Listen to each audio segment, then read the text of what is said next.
What's good, everyone? This is Vision Harry, and boy do we have a treat for you. Narcissa walked into Privet Drive with a blood adoption scroll, and left with Harry that night. Hit subscribe and the bell. Let the story begin. Chapter 1, The Weight of Old Debts. The morning Narcissa Malfoy came to Privet Drive, Harry was on the roof. Not because he'd climbed up there to brood, or to look at stars, or any of the romantic reasons a boy might haul himself onto a suburban rooftop at 7 in the morning. He was up there because Aunt Petunia had spotted a loose gutter bracket on her way to get the post, and Uncle Vernon had pointed at Harry the way other men pointed at tools they needed from the shed, automatically, without acknowledgement that the tool had feelings about the matter. The bracket was fixed. Harry stayed. It was the 23rd of July and the street below was doing what Privet Drive always did in the summer, pretending very hard that nothing interesting had ever happened or ever would. Mrs. Arabella Figg's curtains were half open. Number 6 sprinkler was going in slow, mechanical arcs across a lawn that had done nothing to deserve such devotion.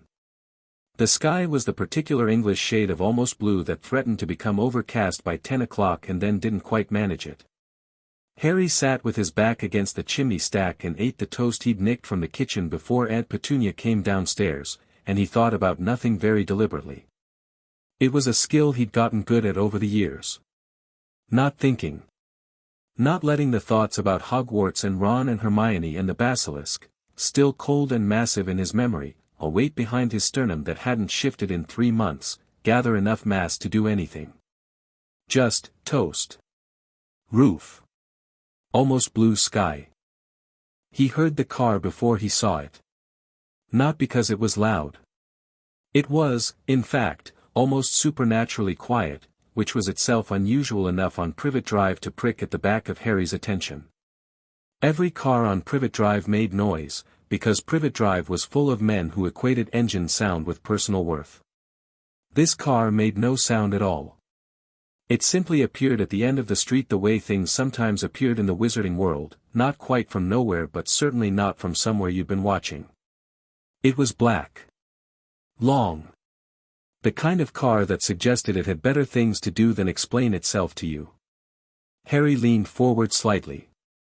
The car rolled to a stop directly in front of number 4. For a moment nothing happened.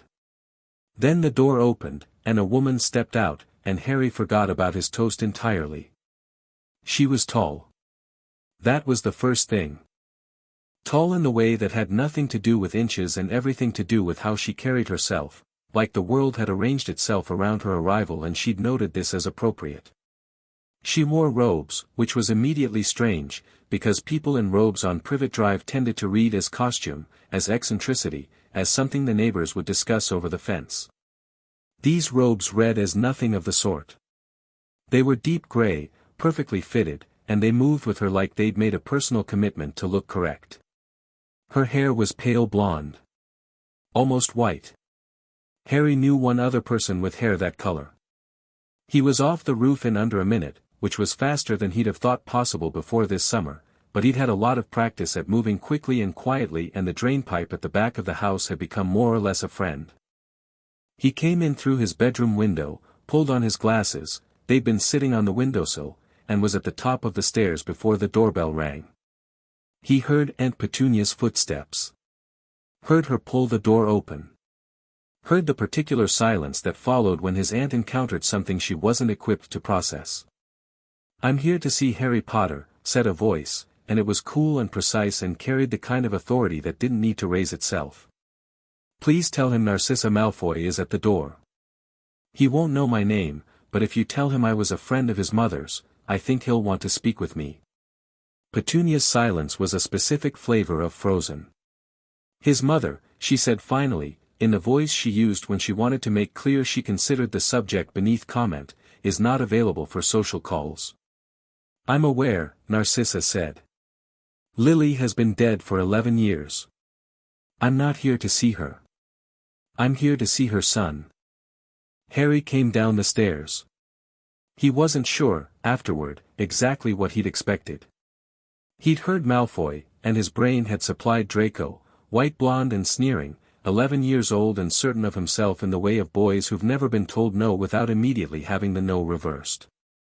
But this was Draco's mother, and she was nothing like what Harry had assembled from second-hand impressions and one boy's sneer.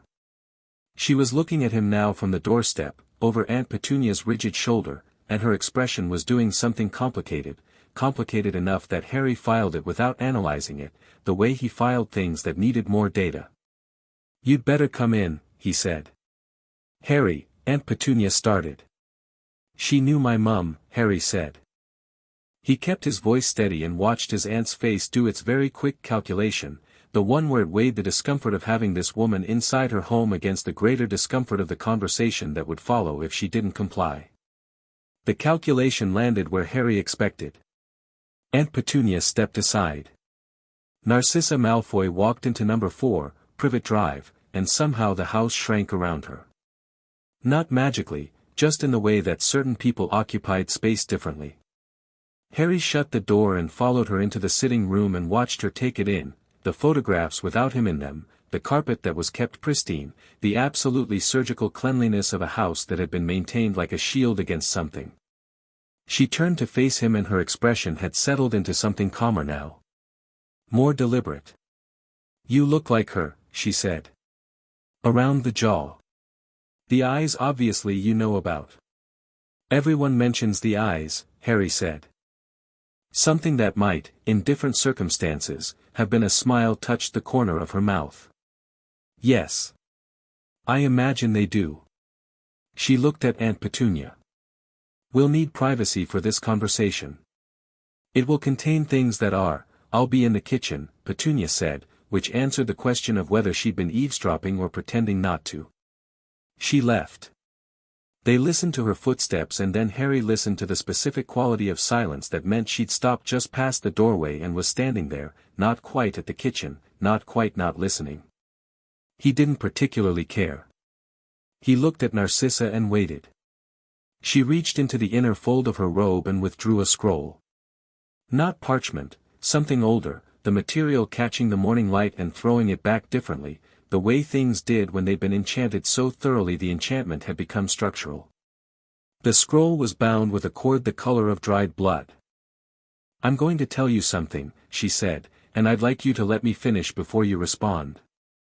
I understand that's a significant ask, under the circumstances. But the matter is," she paused, and he had the impression she was choosing her word very precisely, "delicate. In the magical sense." Harry looked at the scroll. He looked at her. "All right," he said.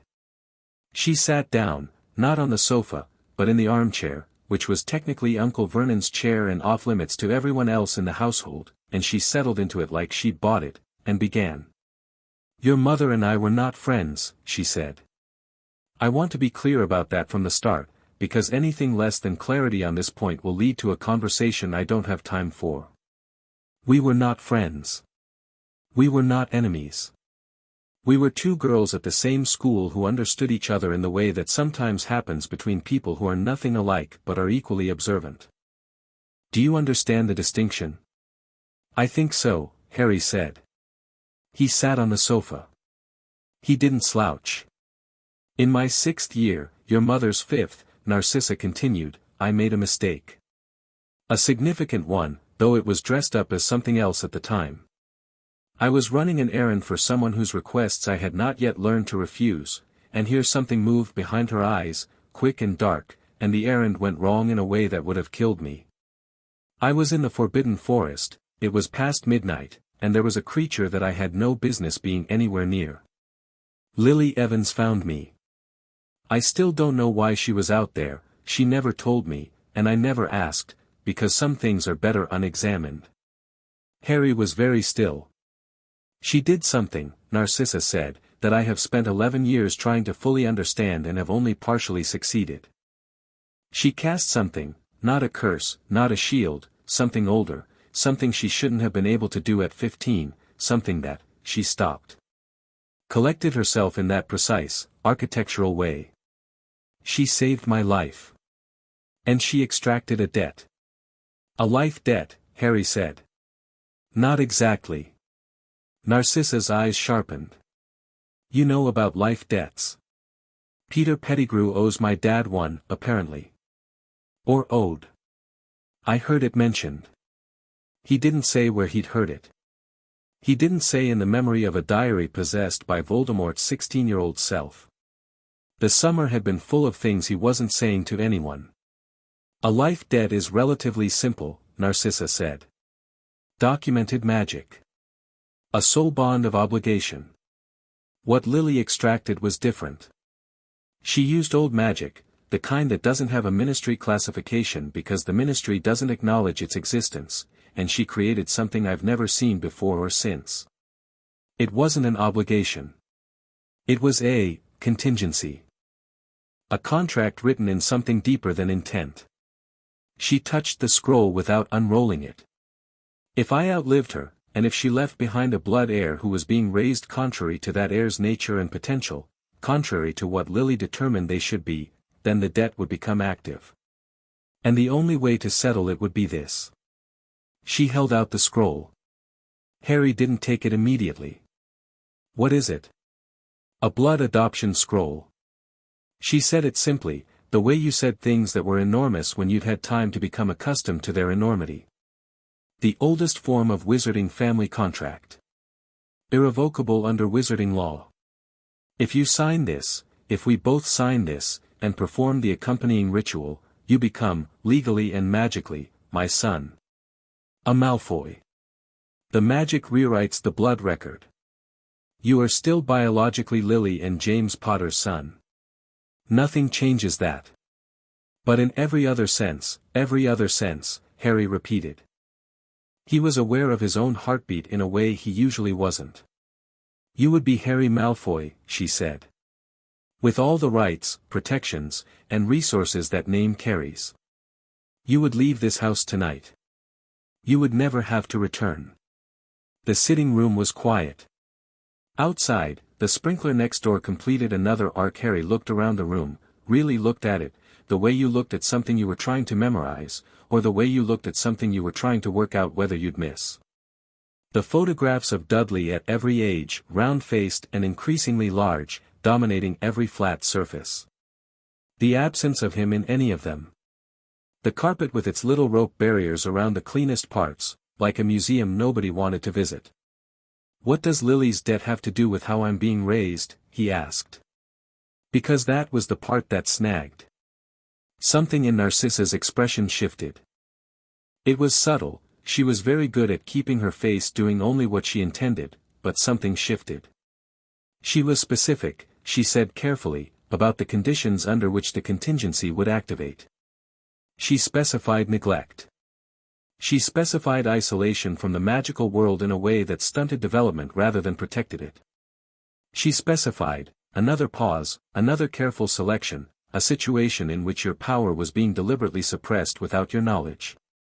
Harry went very still.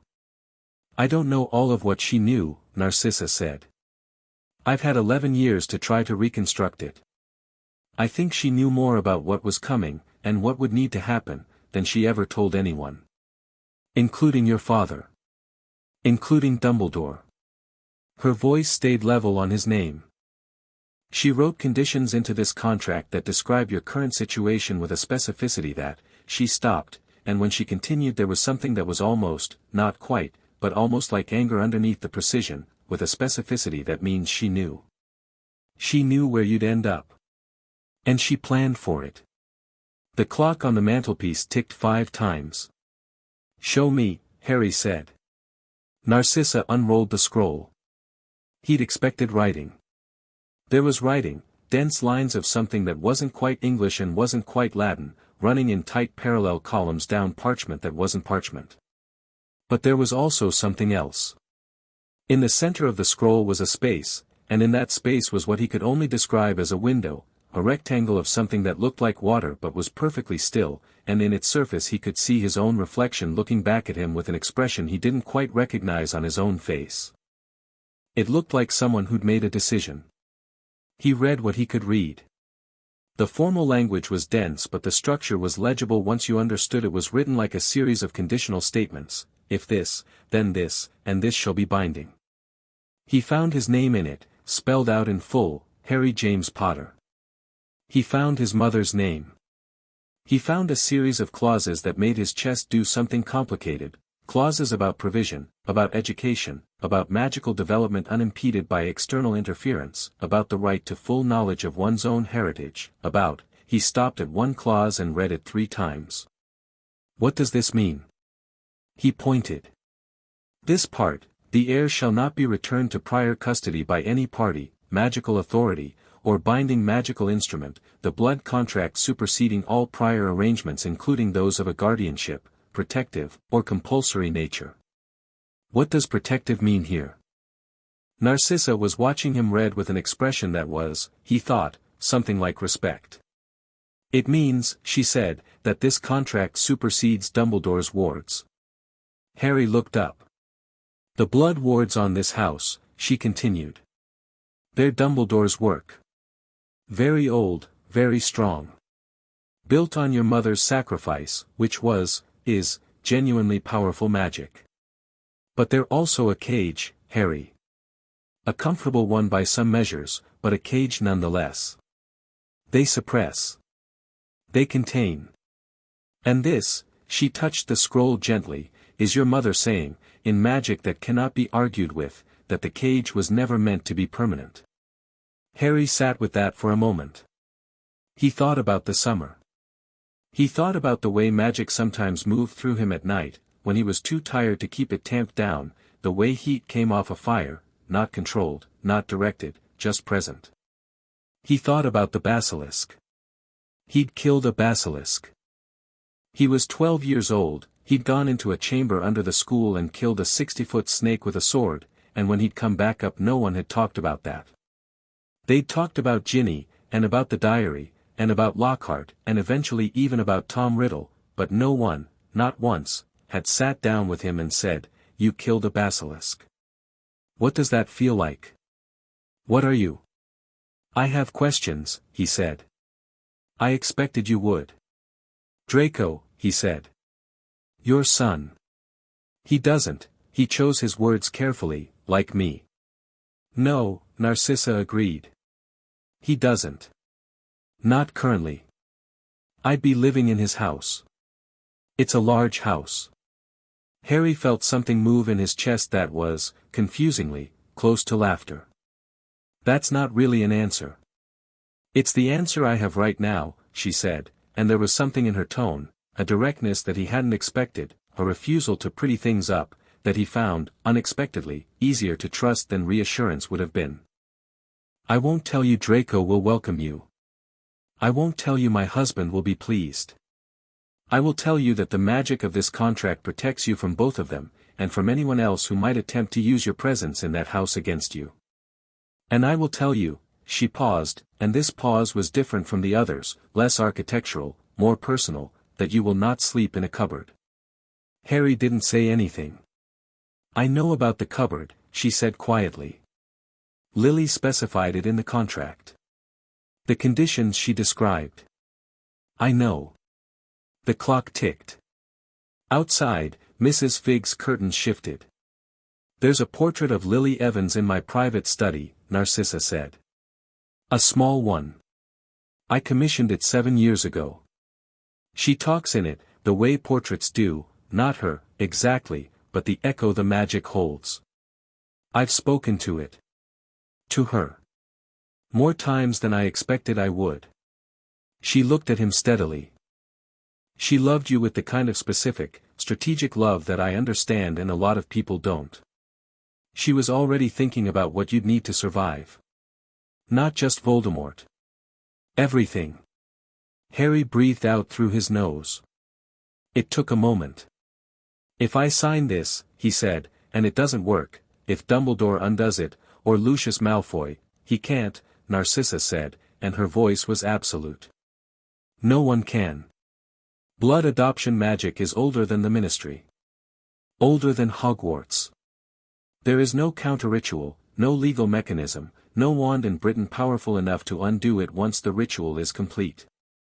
Dumbledore will be angry. He will attempt things. He will fail." She held his gaze. "I want you to understand that this is not temporary. This is not a trial. If you sign this scroll, You are mine. Permanently.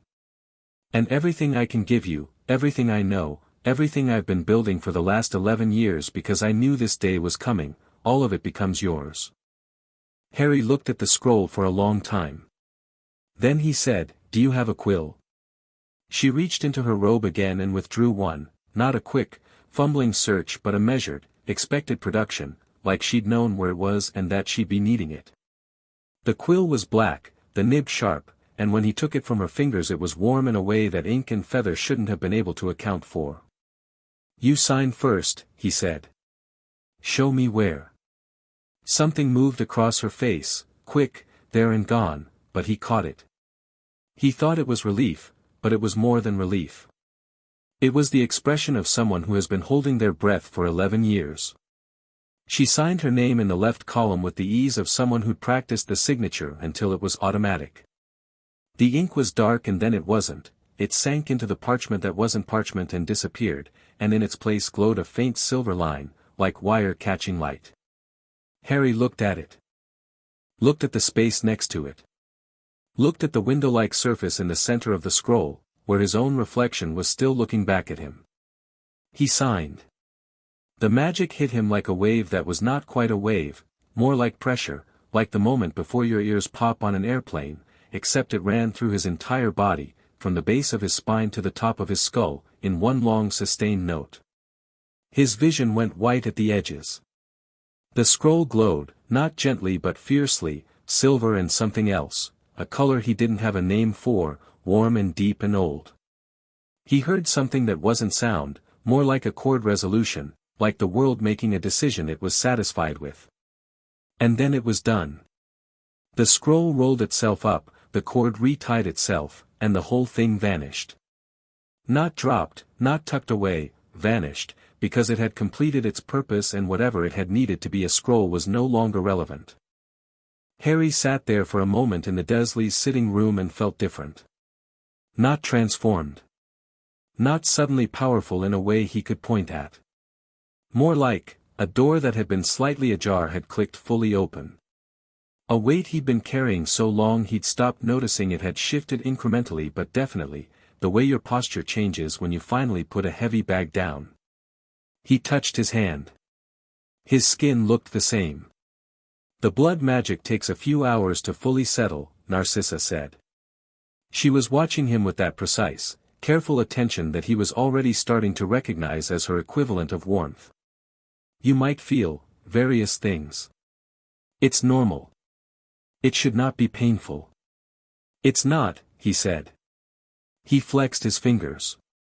"It's like," he tried to find the word and couldn't quite, "it's like when a room has had bad acoustics your whole life and suddenly the walls have been fixed." She looked at him for a moment. "Yes," she said quietly. "That's actually an excellent description." Harry stood up. He looked around the sitting room once more. "I'll need 20 minutes, he said. "Of course." He went upstairs. His room was what it had always been, small, the lock on the outside of the door still visible in the dent it had left when Vernon had unscrewed it before the Masons' dinner 2 years ago and reinstalled it badly. His school things were in the trunk. Hedwig's cage was empty, she'd been hunting most nights and sleeping on the roof, because the house made her restless in the same way it made him restless. His books were stacked in a way that said they'd been read and reread. On the floor, under the loose board that Dudley had never found, was a letter from Ron from mid-July and Hermione's end-of-year report she'd sent him as a joke because she'd gotten outstanding in everything and wanted someone who would appreciate the absurdity of caring that much. He packed carefully. Not everything, there wasn't everything to begin with. His school trunk, his firebolt, no, his Nimbus 2000, he didn't have a firebolt, that was next year and for a moment the memory of something that hadn't happened yet swept through him strangely. He packed his books. He packed the photograph album Hagrid had given him at the end of first year, which he wrapped in a jumper and put at the top of the trunk where it wouldn't slide around.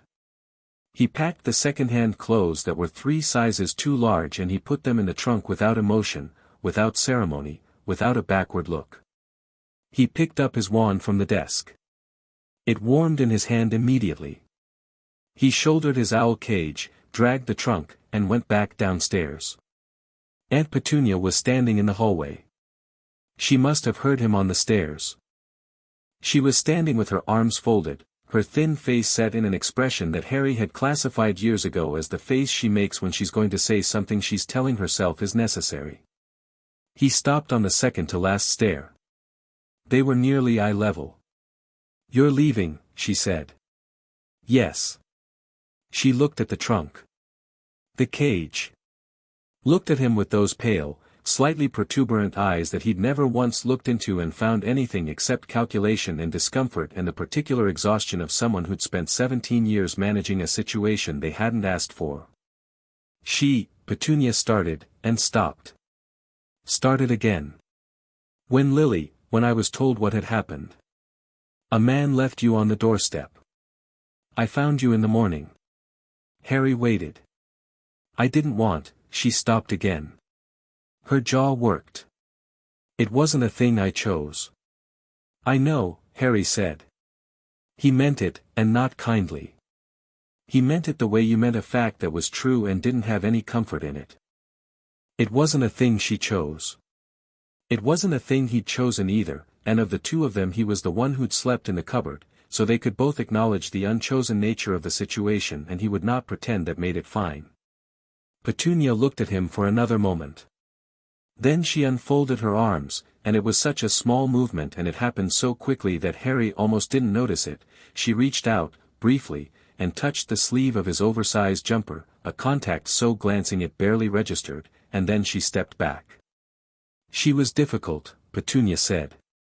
It took Harry a moment to realize she meant Lily.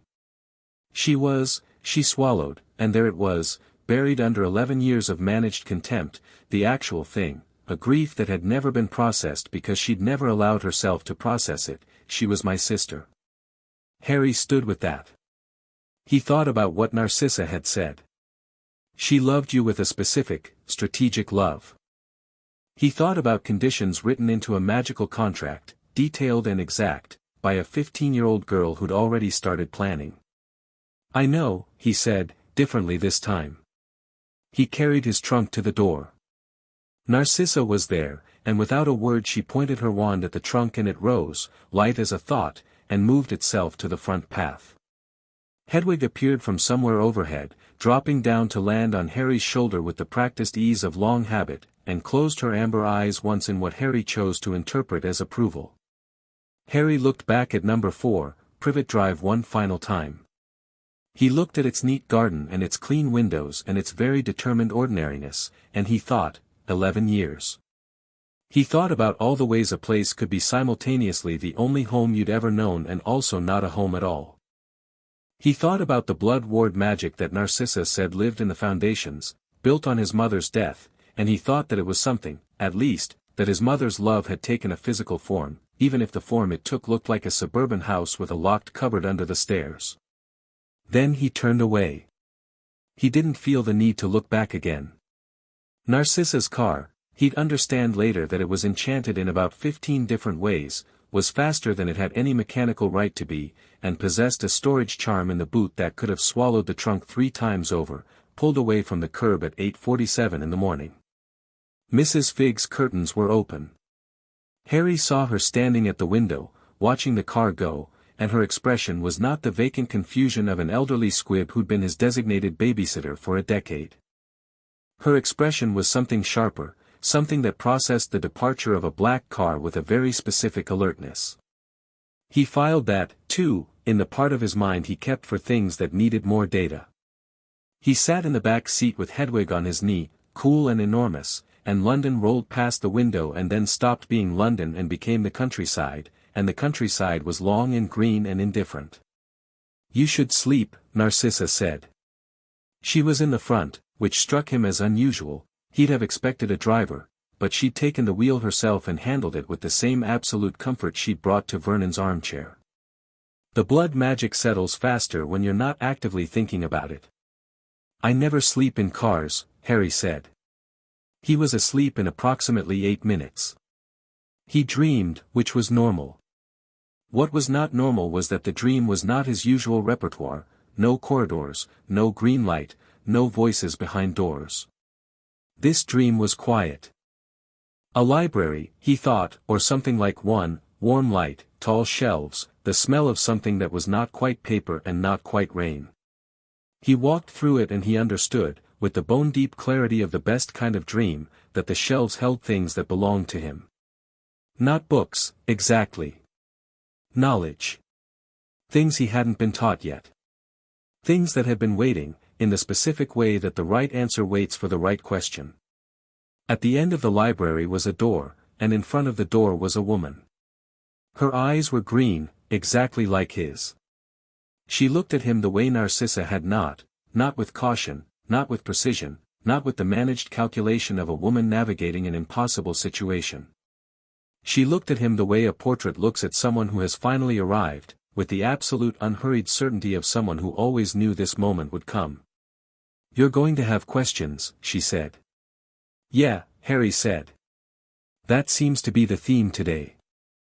Her mouth curved. "Good," she said. "The questions are the point." She opened the door, and behind it was light, not blinding, not violent, just light, warm and sourceless, and the sense of something vast opening, like the view from the roof of number 4 but without the limits in any direction, and Harry walked through it. He woke up as the car turned between two enormous gates. The gates were iron and old, and they were opening, not because anyone had touched them, but because the car was familiar to them. Beyond the gates was a driveway that stretched longer than the street he'd grown up on, lined with something that was not quite oak and not quite ash, trees that stood with the self-possession of things that had been old when the house was young. And then the house itself came into view, and Harry, who had decided quite firmly that he was not going to be impressed by this, looked at Malfoy Manor in the morning light and felt the impression land anyway, in the specific way that genuine magnitude does regardless of your feelings about it. It was enormous. It was ancient. It had the look of something that had grown rather than been built, that had accreted over centuries, each generation adding to the bones of the last until the result was something no architect would have designed but that had an undeniable, idiosyncratic rightness to it.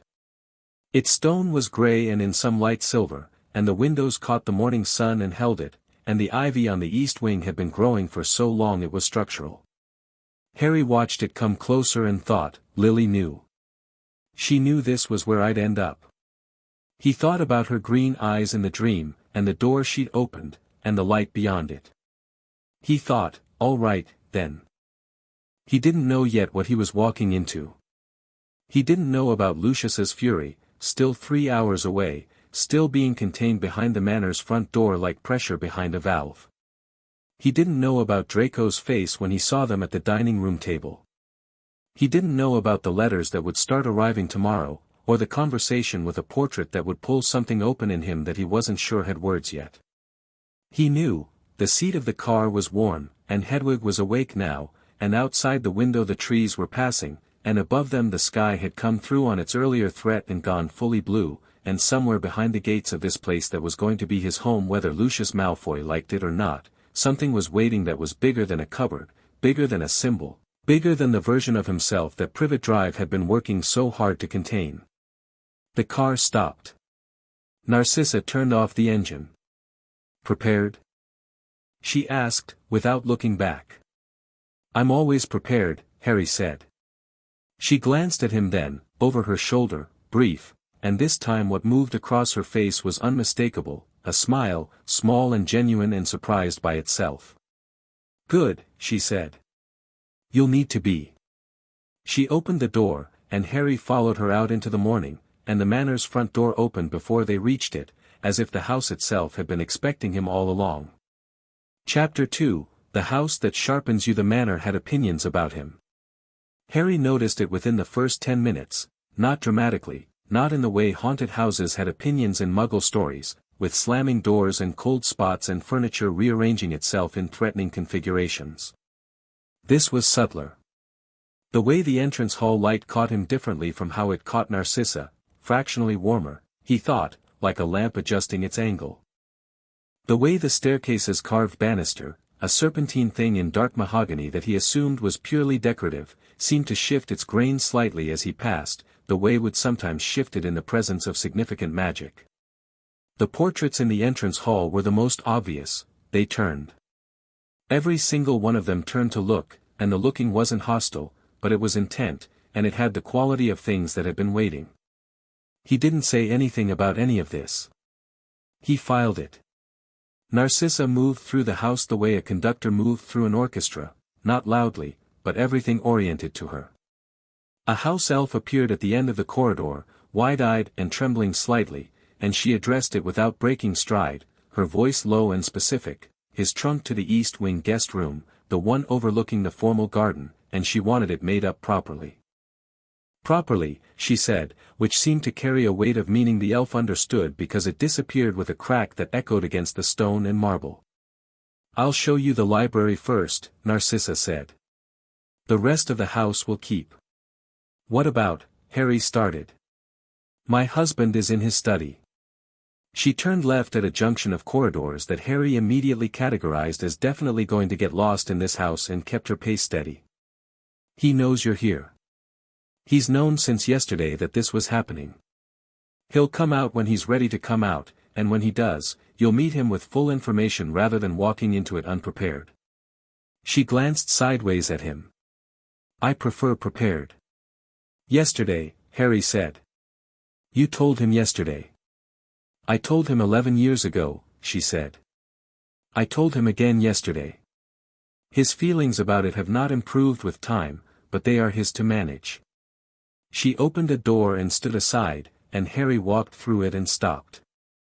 The library was, he thought about the dream, the warm light and the tall shelves, and understood now where that image had come from. Not prophecy, or not just prophecy. Some thread of old magic in the adoption contract finding the most accurate image his sleeping mind could process to prepare him for what waking would show him. The room was 2 stories tall with a mezzanine gallery running around 3 sides, every surface shelved, and the shelves were full of the kind of books that weren't available in Diagon Alley, the kind you found by knowing someone who knew someone, or inherited, or didn't find at all. This is yours, Narcissa said simply. Full access. No restrictions. Harry looked at her. No restrictions. You'll need them, she said. All of them. We'll start your supplementary education tomorrow. There's a curriculum I've been building. Not instead of Hogwarts, alongside it. But today, she paused, and for the first time she looked, fractionally, like someone who was running the numbers of a situation and finding them tight. Today we get through the house. Settle. Manage what comes. What comes announced itself about 20 minutes later, while Harry was standing at one of the library shelves pulling out a book that had caught his eye, old binding, no title on the spine, and reading the first page with the full focused attention he usually reserved for things like enormous snake coming at me from the dark. The book was about blood magic. Not the adoption ritual specifically, but the underlying theory, the way magic threaded through lineage, the way old oaths changed the composition of a family's magical signature over generations, and it was dense and fascinating and he was 3 pages in when the library door opened. He'd been expecting Lucius. It was Draco. Draco Malfoy stood in the doorway of the Malfoy Manor library and stared at Harry Potter standing at his shelves reading his books, and his expression went through approximately 5 distinct phases in the space of 2 seconds. Harry watched all of them, the recognition, the disbelief, the hot flush of something that was almost anger but not quite, and then, underneath all of that, so quick that most people would have missed it, a flicker of something more complicated. Mother said you were here, Draco said. His voice came out steadier than his face was working for. She said I'd be here, Harry said. He closed the book, marking the page with his thumb. There's a difference. Draco's jaw tightened.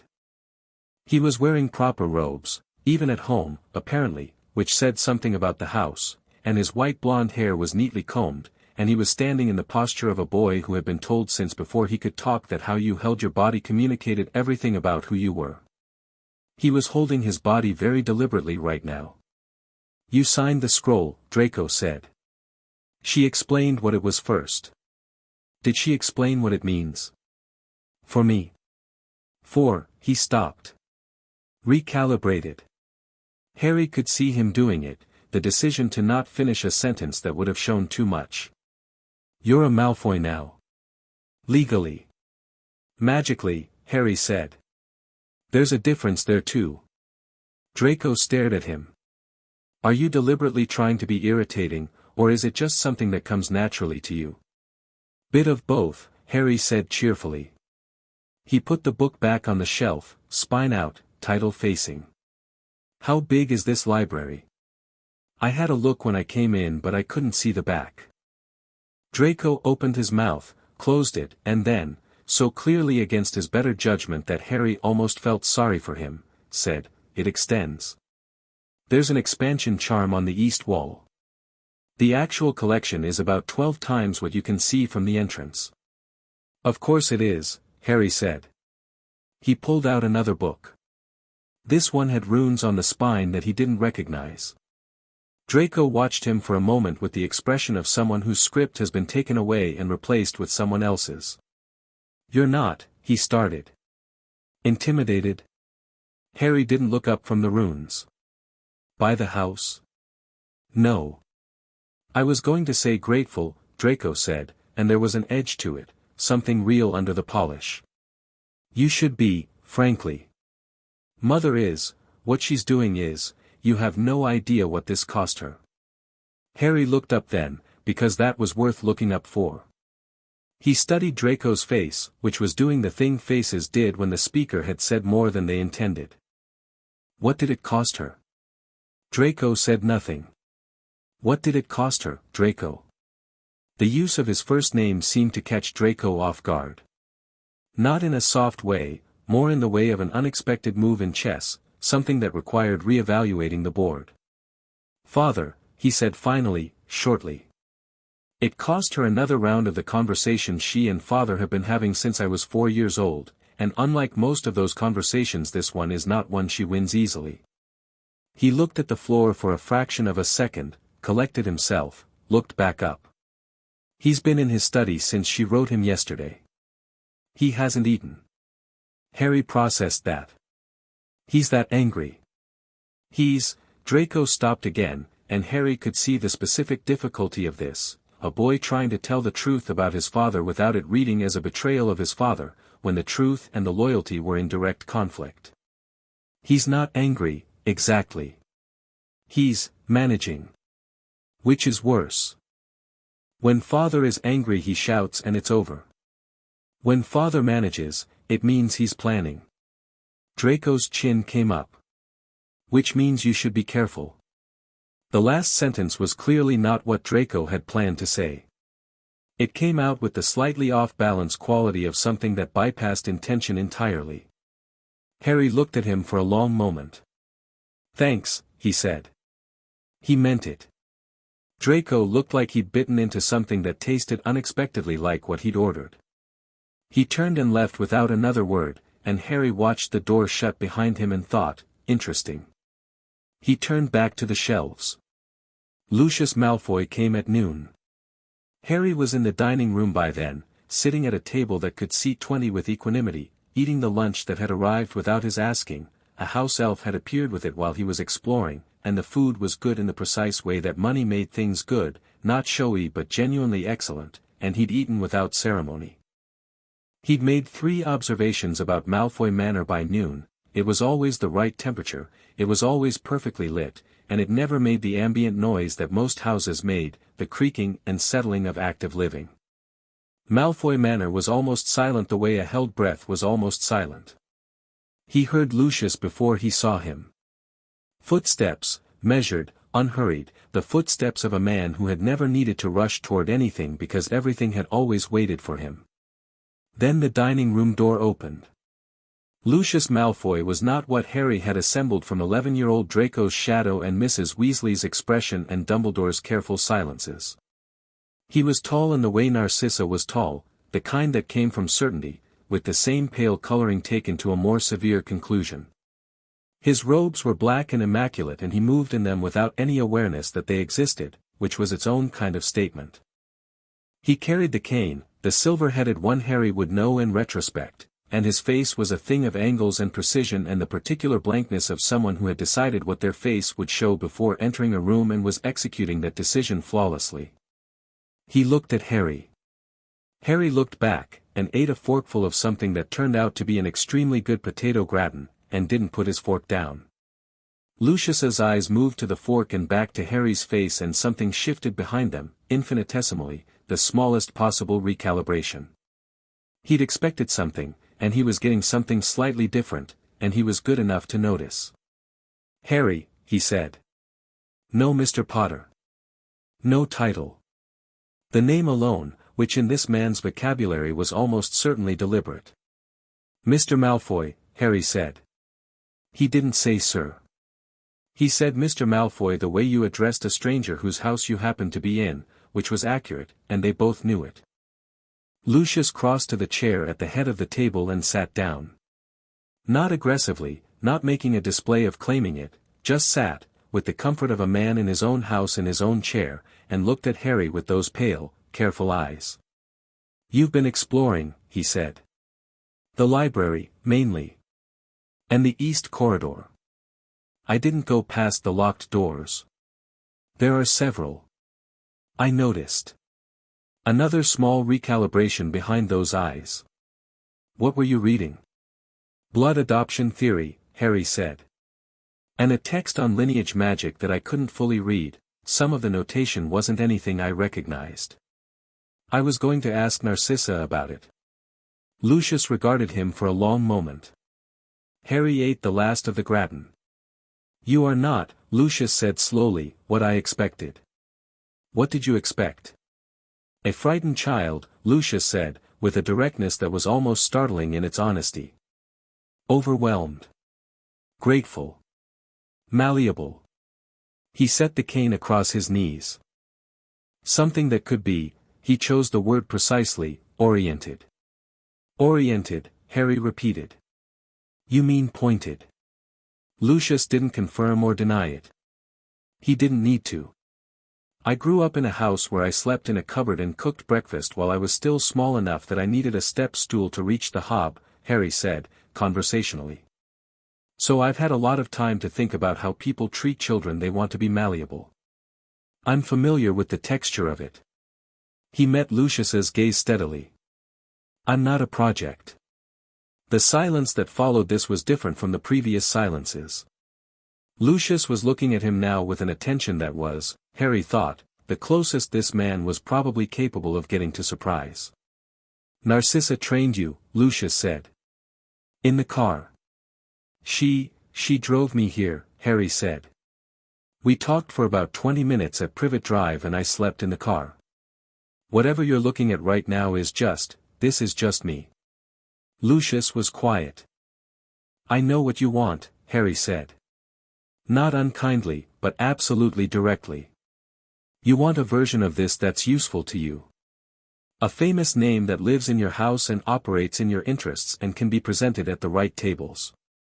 I understand that. But the contract Narcissa and I signed doesn't make me an asset, Mr. Malfoy. It makes me your wife's son. And those are different things." He pushed his plate back slightly. "So we can spend the next year with you trying to find the angle and me being uncooperative about it, or we can figure out what we actually have in common and work from there. Either way, I'm here. The magic won't undo." Lucius looked at him for a very long time. The clock somewhere in the house, he still hadn't found where the clocks were, they seemed to be ambient, ticked 7 times. "What do you want?" Lucius asked. It came out differently from how he'd intended it to come out, Harry could tell, because it had the fractional roughness of an honest question from a man who didn't ask many of them. "I want to learn," Harry said. "Everything they're not teaching me at Hogwarts. Everything Dumbledore has decided I don't need to know. I want to know what my mother was, and what she did, and why she knew where I'd end up before I was born." He paused. "And I want a room with a proper window." Lucius blinked. It was a very small blink, but on his face it registered like a crack in a cathedral wall. "Narcissa's already arranged the East Wing room." "Good," Harry said. Lucius stood.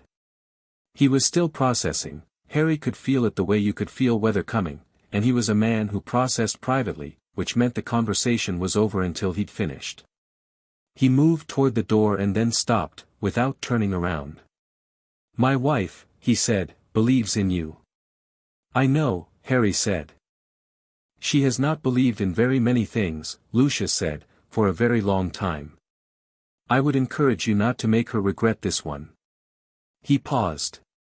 "Not for my sake. For hers." He left. Harry sat with the silence for a moment and then signaled, he wasn't sure how, but the elf appeared, for something sweet.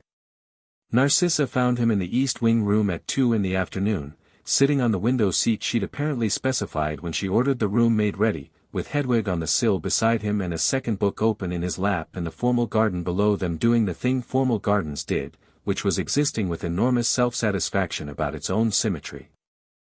She sat in the chair near the fireplace, which was lit, because Malfoy Manor apparently lit fires regardless of whether it was warm enough to need them, a habit he found he didn't mind, and crossed her legs and looked at him with the expression he was already starting to catalogue as her how-did-it-go expression, which was not a question and didn't need to be.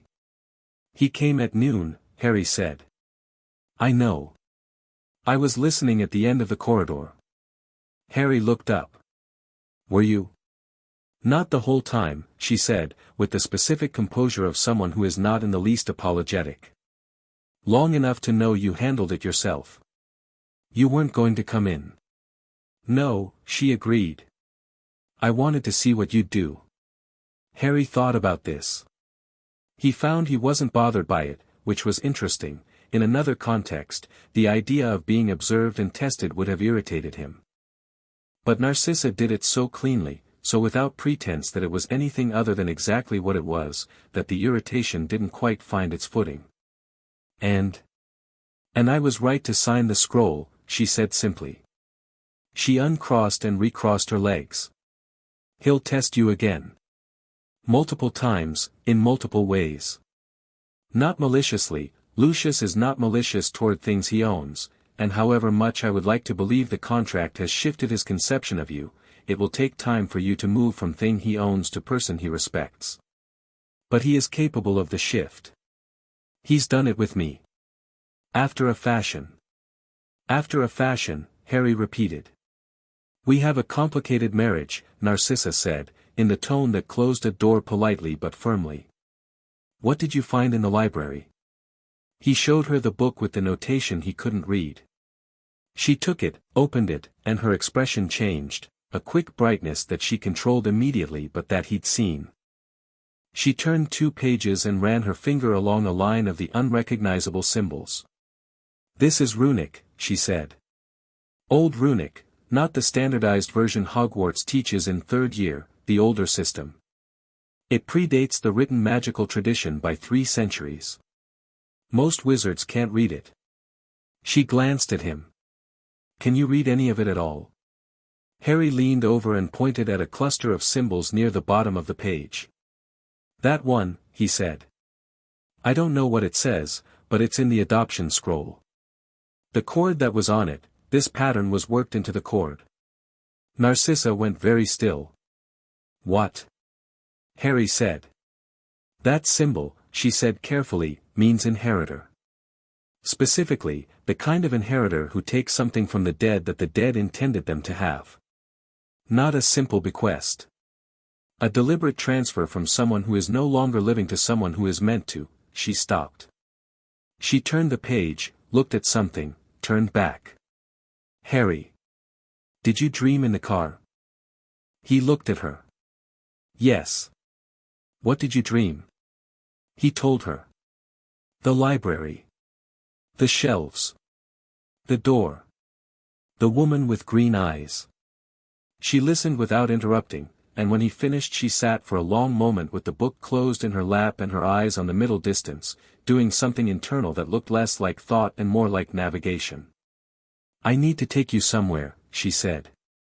"Tonight, when the house is quieter. There's something you should see." "The portrait," Harry said. "In your study." She looked at him. "How did you mentioned it at Privet Drive," he said. A portrait of my mum. You said it talks. It does, she said. She sounded, for a moment, like she was choosing something, choosing how much to give, how much to trust, how much to allow.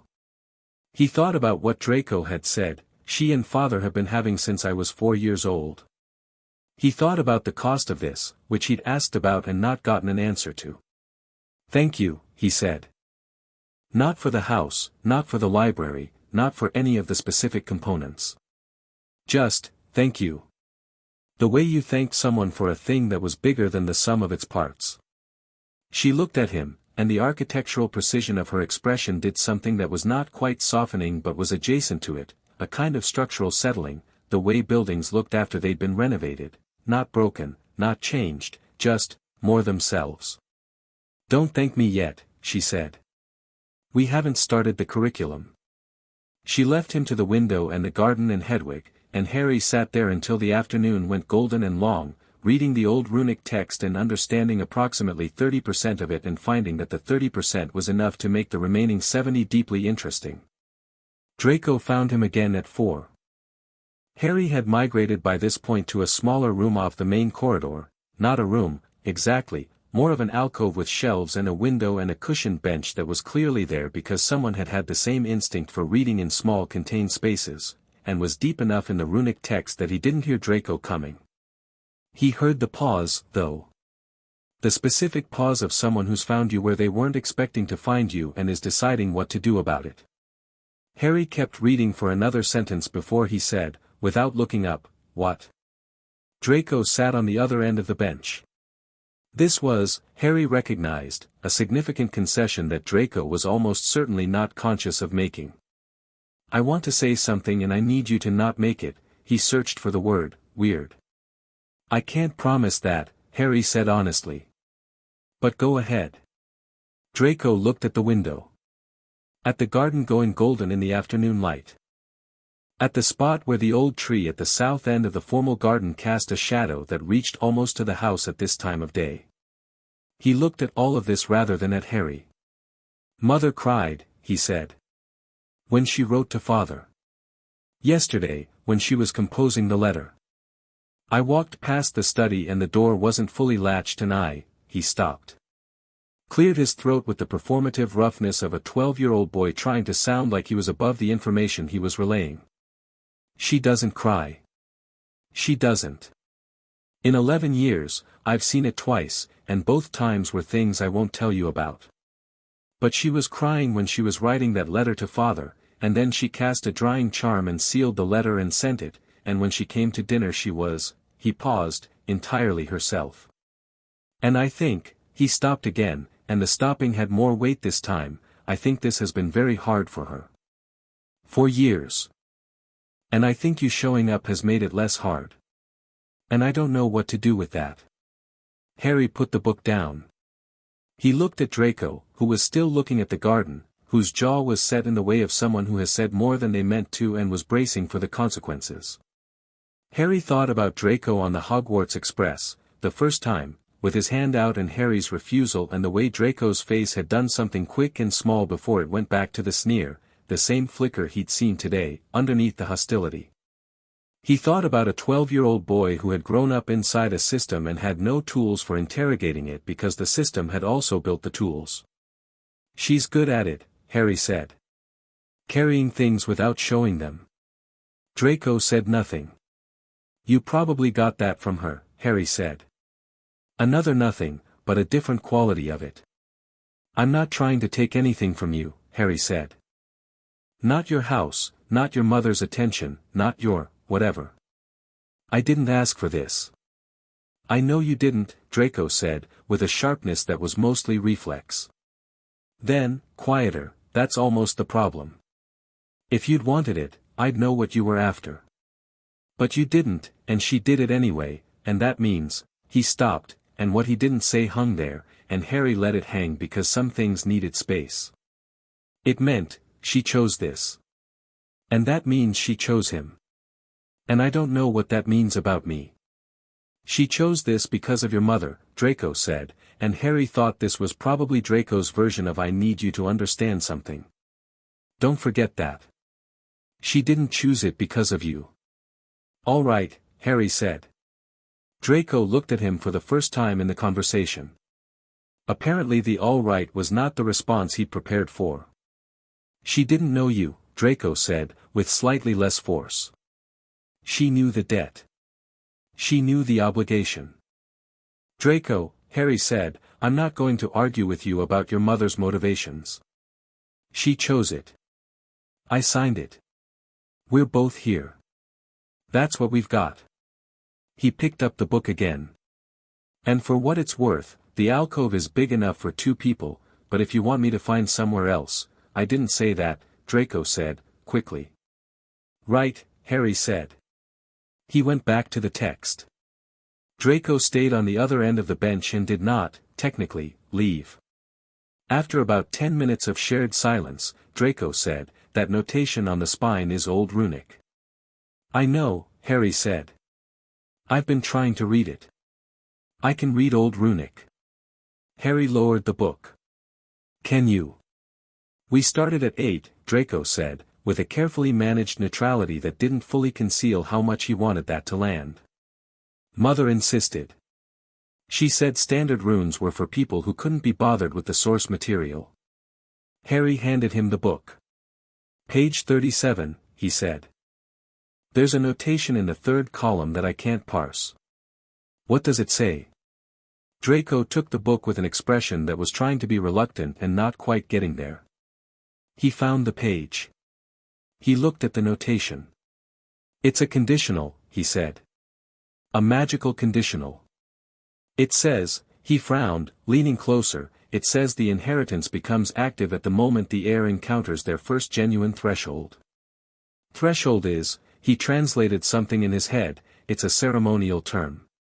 It means the first time you face something that you survive because of your own nature rather than luck or external help.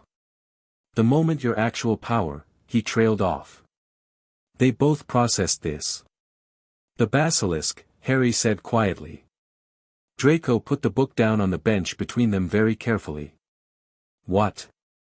Last year, Harry said. End of term. He told Draco the short version, because the short version was still extraordinary, and he'd found that giving people the short version first let him see what they were made of. Draco listened without interrupting and his face went through several things, the most interesting of which was that it did not go to disbelief.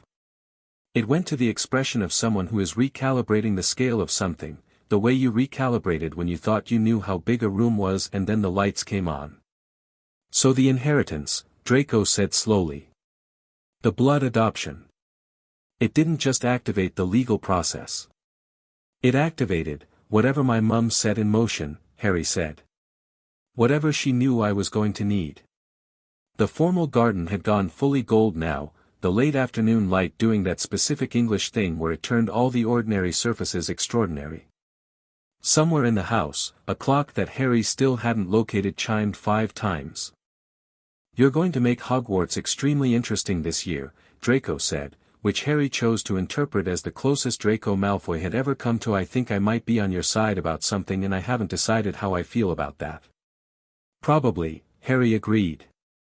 They sat in the alcove as the garden went from gold to amber, and the house settled into its evening silence, and neither of them talked about any of the things that were still unresolved, the fathers, the politics, the war that everyone pretended was over and everyone who was paying attention knew was not.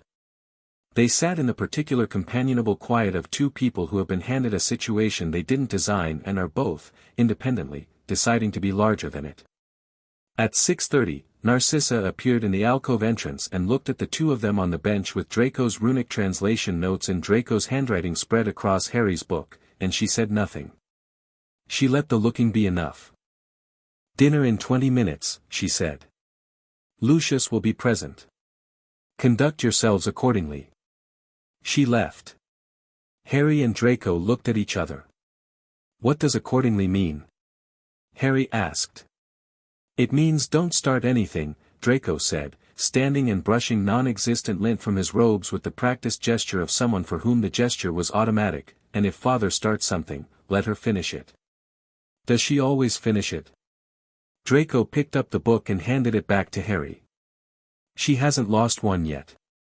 Dinner was a precise exercise in civilized warfare. The table was set for 4 at one end, an acknowledgement that seating 12 people at the 20-seat table for family dinner was theatrical in a way Narcissa evidently did not endorse, with Lucius at the head, Narcissa at the foot, Draco and Harry on opposite sides. The food arrived in silence. The conversation, when it started, was Narcissa's to control, and she controlled it the way she controlled everything, with such apparent ease that the effort was invisible, pulling topics out and setting others aside, keeping the current moving in the direction she wanted. Lucius was quiet. Not hostile quiet. Something more like watchful. He asked Harry one question during the meal, about the book, which he'd apparently noted at dinner, and Harry answered it directly, and Lucius asked a follow-up question about blood inheritance theory that Harry could answer about 60% of, and the remaining 40% he said so, plainly, and Lucius's eyes did the small recalibration again. It was not comfortable. It was not easy. But it was, Harry thought, a beginning. After dinner, when Draco had gone upstairs and Lucius had returned to his study, Narcissa poured 2 cups of tea from a pot that had appeared without being called for, handed one to Harry, and led him down a corridor he hadn't been to yet, longer, quieter, the portraits older here and watching with more intensity. She stopped at a door near the end and opened it. Her study was smaller than he'd have guessed. Not cramped, but deliberately intimate, books stacked with personal rather than decorative logic, a desk that had obviously been worked at, a single chair that faced a fireplace where a low fire burned. And on the wall beside the fireplace, in a frame that was almost too small for the room's dignity, a portrait. She was small in it, in the way of portrait people who were captured at a specific moment rather than posed. She was sitting, slightly sideways, as if she'd turned to look at whoever was entering the room. Her hair was dark red and her eyes were green and she was, Harry thought, about 20. He stood very still. "Lily," Narcissa said, "he's here." The portrait's eyes moved. They moved with the portrait awareness that was not really sight, the magical approximation of it, but the movement was unmistakably deliberate, and the face it belonged to arranged itself with an expression that Harry could only describe as finally. "Harry," said the portrait, in a voice that was warm and low and that hit him somewhere below the sternum like a stone dropping into deep water. He stood there for a moment with his tea in his hand and his throat doing something he hadn't prepared for. "Hi," he said. His voice was even. He was proud of it. "You've grown," the portrait said, and smiled, and there were 11 years of absence in the smile, and the magic that animated the portrait was old enough to carry them, and Harry sat down on the floor because that seemed like the right response, and Narcissa sat in the chair and didn't say a word, and outside the window Malfoy Manor settled into its nighttime silence, and the fire burned low, and Harry Potter had a conversation with the echo of his mother for the first time. It lasted 3 hours. When he finally went to bed, in the East Wing room with the window overlooking the formal garden, he lay on his back in the dark and stared at the ceiling and felt the blood magic settling deeper, like roots finding water, like a foundation deciding it was permanent. Hedwig landed on the bedpost and regarded him with amber patience. "I know," he said to her. She blinked once. "I know," he said again, and closed his eyes, and slept without dreaming, and the house held its breath around him the way houses did when they decided someone belonged in them and were still getting used to the fact. Chapter 3, What the Letters Carry. The first letter arrived 3 days after Harry did. He was in the back garden, the informal one, not the formal garden with its self-satisfied symmetry but the wilder section behind the East Wing that had clearly been allowed to develop its own opinions over a few centuries, sitting on a stone bench that had moss on its north face and a crack running diagonally across its seat that someone had filled with mortar sometime in the last 100 years and nobody had bothered to fix since. He was attempting to read a primer on wandless theory that Narcissa had left outside his door that morning with a note in her precise handwriting: "Start here. Don't skip the second chapter because it looks like review." It isn't. Hedwig dropped the letter in his lap from a height that suggested mild editorial comment about his posture. He recognized the handwriting immediately. Ron's letters always looked like they'd been written during an emergency, the letters lurching slightly sideways as if the writer was also doing something else with his other hand. Harry, Mum says you're at Malfoy Manor.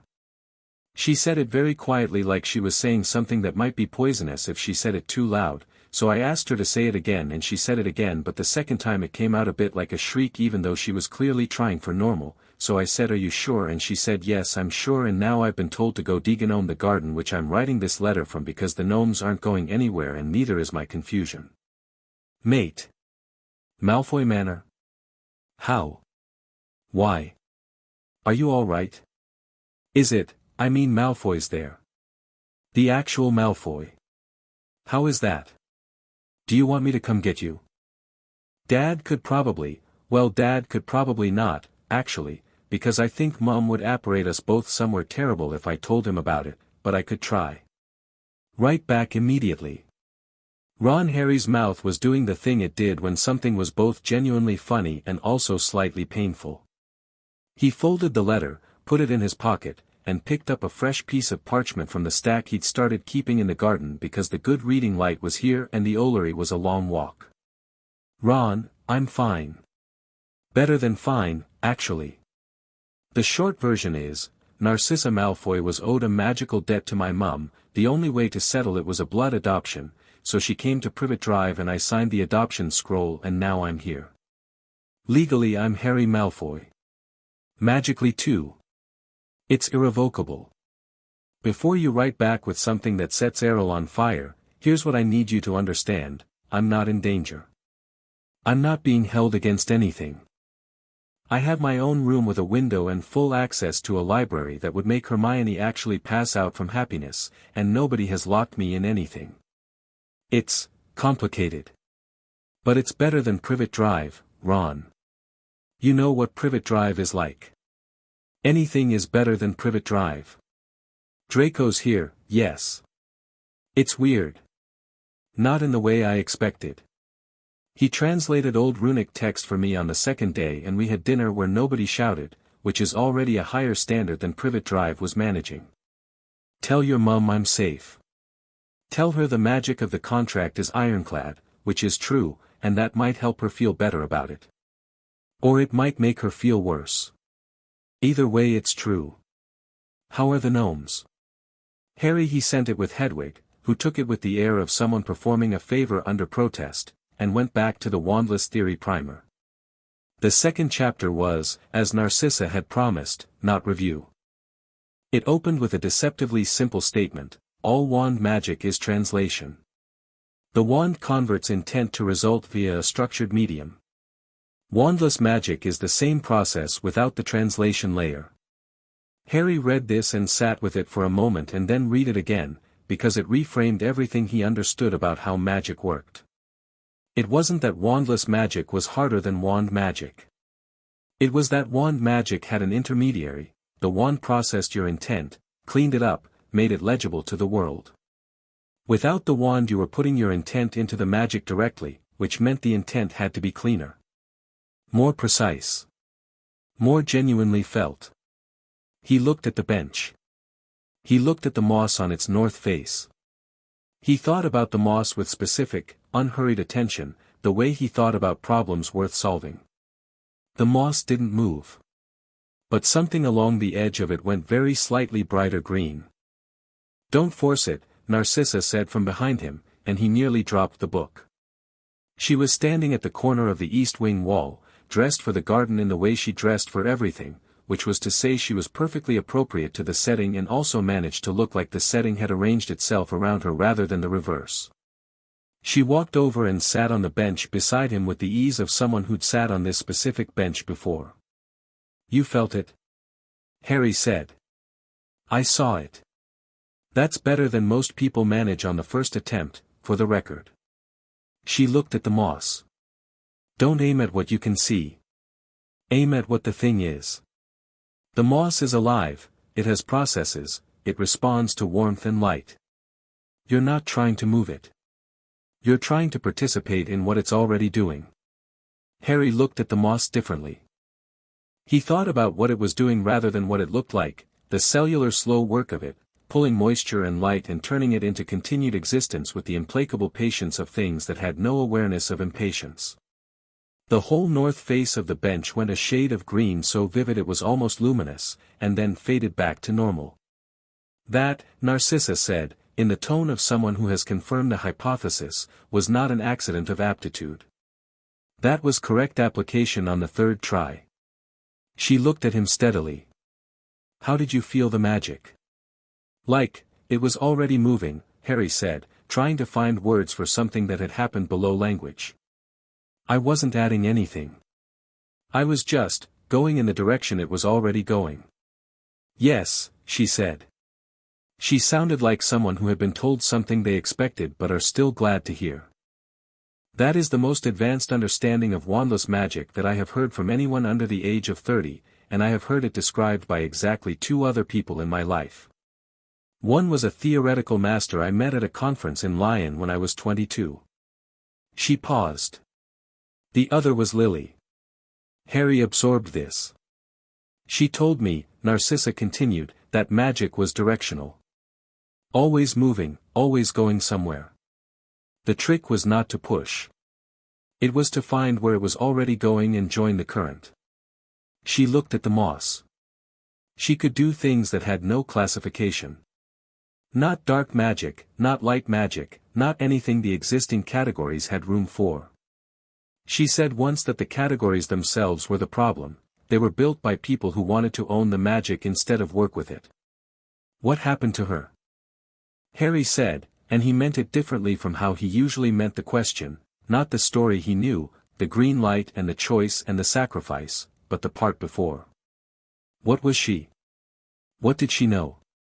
The portrait talks about the debt, she knew things she shouldn't have known. Where did it come from? Narcissa was quiet for a moment, in the considering way rather than the avoiding way. I don't have the full answer, she said. What I have are pieces. The portrait has pieces. Some of them fit together and some of them don't yet. She turned to look at him directly. What I know is this, your mother was not simply a talented Muggle-born witch. She was a magical phenomenon.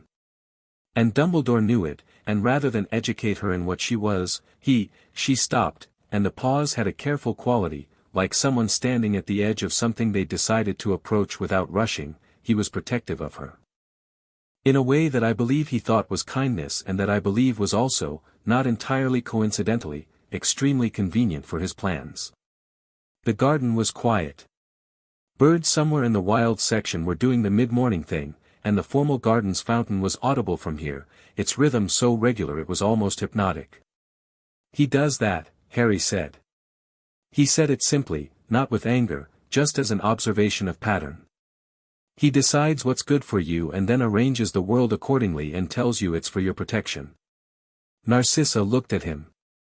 Yes, she said. He does. He's going to respond to the adoption. He already has, she said, and reached into her sleeve and produced a letter with the familiar seal of Hogwarts, broken. She handed it to him.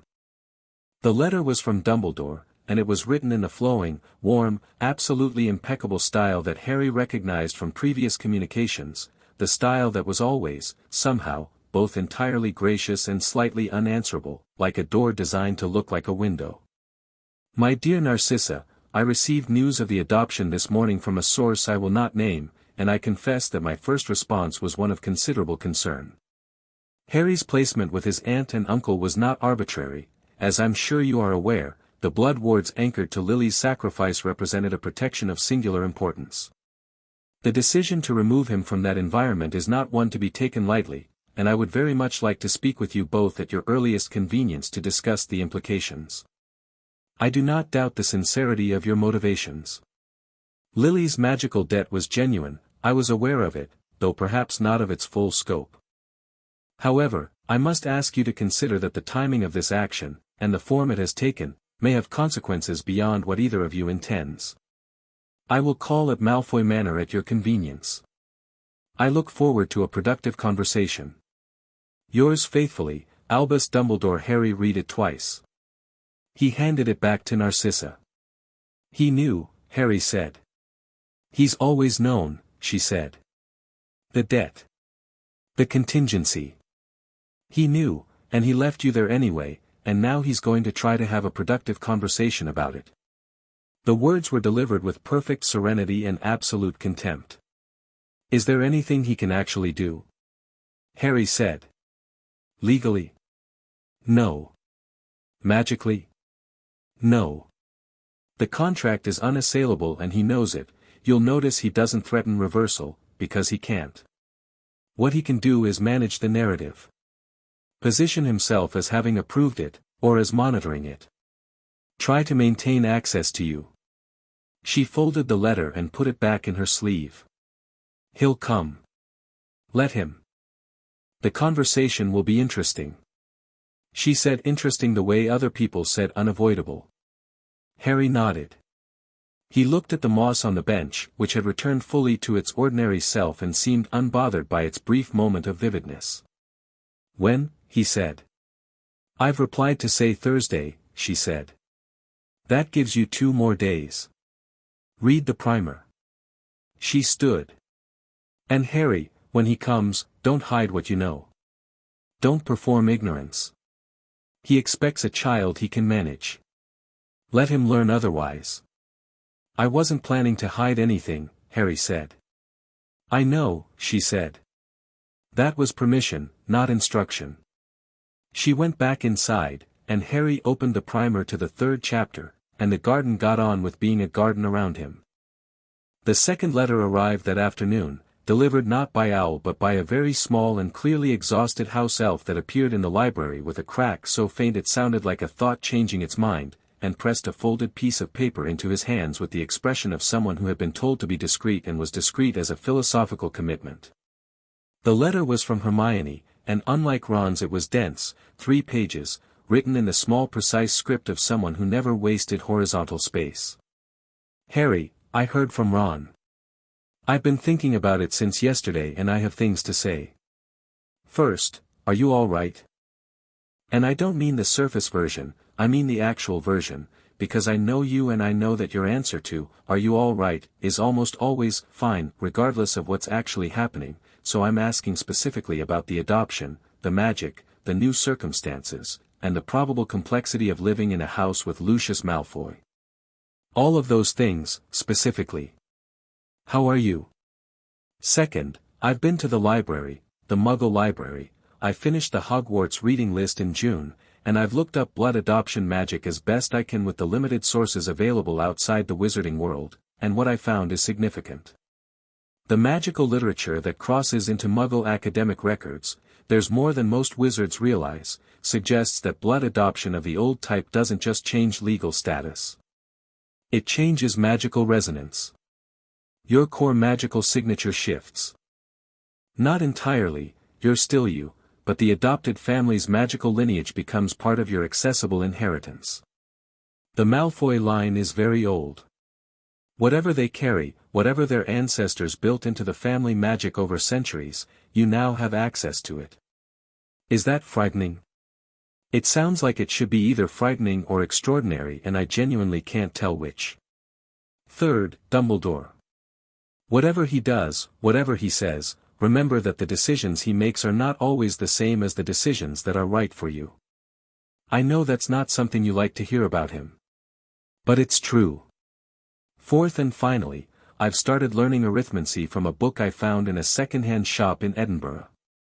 If you have access to the Malfoy library, would you look for any texts on magical theoretics that cross with mathematics? I'll owe you. Tell me you're actually all right.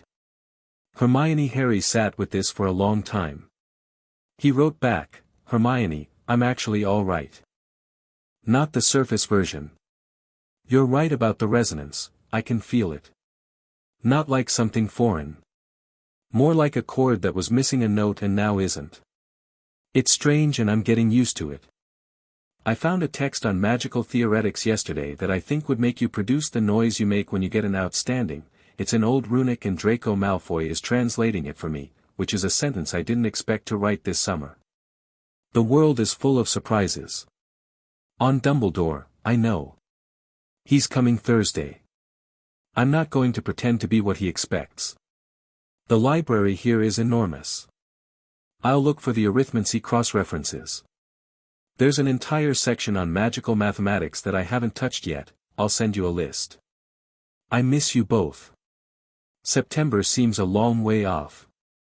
Harry he sealed it and gave it to one of the resident Malfoy owls. His own Hedwig had gone out again and he'd stopped trying to predict her schedule, and went back to the primer, and fell asleep over it in the library chair sometime around 9 in the evening, and didn't wake until Narcissa put a blanket over him and dimmed the lights and he heard her footsteps going back down the corridor and lay in the book-scented dark and felt, strangely, very close to fine. Thursday arrived in the way of days that contain anticipated events, too quickly but also with a strange elongation in the hours immediately preceding. Harry was up early and in the library, because being in the library when Dumbledore arrived seemed more honest than trying to look casual anywhere else. Narcissa had told him at breakfast, a breakfast that Lucius had also attended, and at which Draco had told an anecdote about a visit to a French magical site last summer in a way that was clearly aimed at normalizing the atmosphere and that Harry had appreciated, that Dumbledore would arrive at 11 and that she'd bring him to the library. Lucius had looked up from his toast at this. "I'll be present," he said. "Of course," Narcissa said, in the tone that meant this had already been arranged without needing to be discussed. At 5 to 11 Harry put down his book and sat up straight, and a minute later Narcissa opened the library door and Albus Dumbledore walked in. He was older than Harry had processed in the rush and emergency of first year. Taller, somehow, though Harry knew he was the same height. The half-moon spectacles and the long silver beard and the robes that were a deep, impractical midnight blue, and the eyes, this was what Harry noticed most, because the eyes were exactly what he'd remembered, the kind of blue that was warm and sharp simultaneously, that looked at you as if they were seeing something they'd already known was there. Those eyes found Harry immediately and did something, a flicker, small but real, the adjustment of someone who has walked into a room expecting one thing and encountered another. Good, Harry thought. Start how you mean to go on. Harry, Dumbledore said. His voice was exactly what Harry remembered, warm, measured, carrying the kind of weight that had nothing to do with volume. You look well. I am well, Harry said. He stood, not from deference but because standing felt more honest, felt more like the conversation he intended to have. Thank you for coming. Of course. Dumbledore looked around the library with an expression that was appreciation and assessment in one. What a remarkable collection. It is, Harry agreed. I've been in it most of the week. Narcissa settled into one of the chairs. Lucius was standing near the shelves with his hands behind his back, which was, Harry had learned, his position when he was attending but not intending to lead. The silver-headed cane was in his hand. He was watching Dumbledore with the expression of a chess player watching the board. Dumbledore sat, he'd been offered a chair by nothing more than Narcissa's slight gesture, and looked at Harry with those blue eyes doing their warm, careful work. I imagine you have questions, Dumbledore said. Several, Harry said. But you came to have a conversation, so, go ahead. The slight pause this produced was, Harry thought, worth something. Not much, Dumbledore was too good for it to show for more than a half-second, but something. I want to say first, Dumbledore said, that I bear Narcissa no ill will for this. The debt was genuine. The contract is valid. He managed the word without it sounding like a concession, which was impressive. My concern is for continuity. Harry's protection, specifically. My protection, Harry said. From the blood wards. Yes. The wards on your aunt's home were, a cage, Harry said pleasantly. Narcissa described them. My mother described them too, actually, she has a portrait in the study here, she and I have been talking. She said the wards were meant to be temporary. That she'd built in a time limit that you either didn't find or chose not to act on. The warmth in Dumbledore's eyes did something very subtle.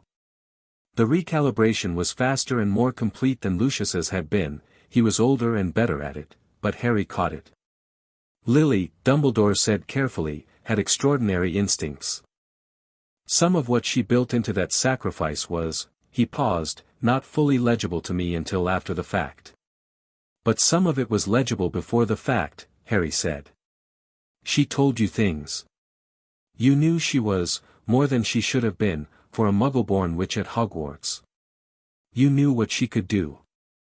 Harry, Dumbledore said, and the warmth shifted into something that was probably kindness and might also have been a door closing. There are things I protected Lily from knowing about herself, and about you, because the knowledge was dangerous. Not because I wished to deny you anything, but because, she was a resource, Harry said. Not loudly. Not angrily. As a statement of something he'd worked out over 3 days of thinking and conversations with a portrait and a primer and a woman who didn't lie to him.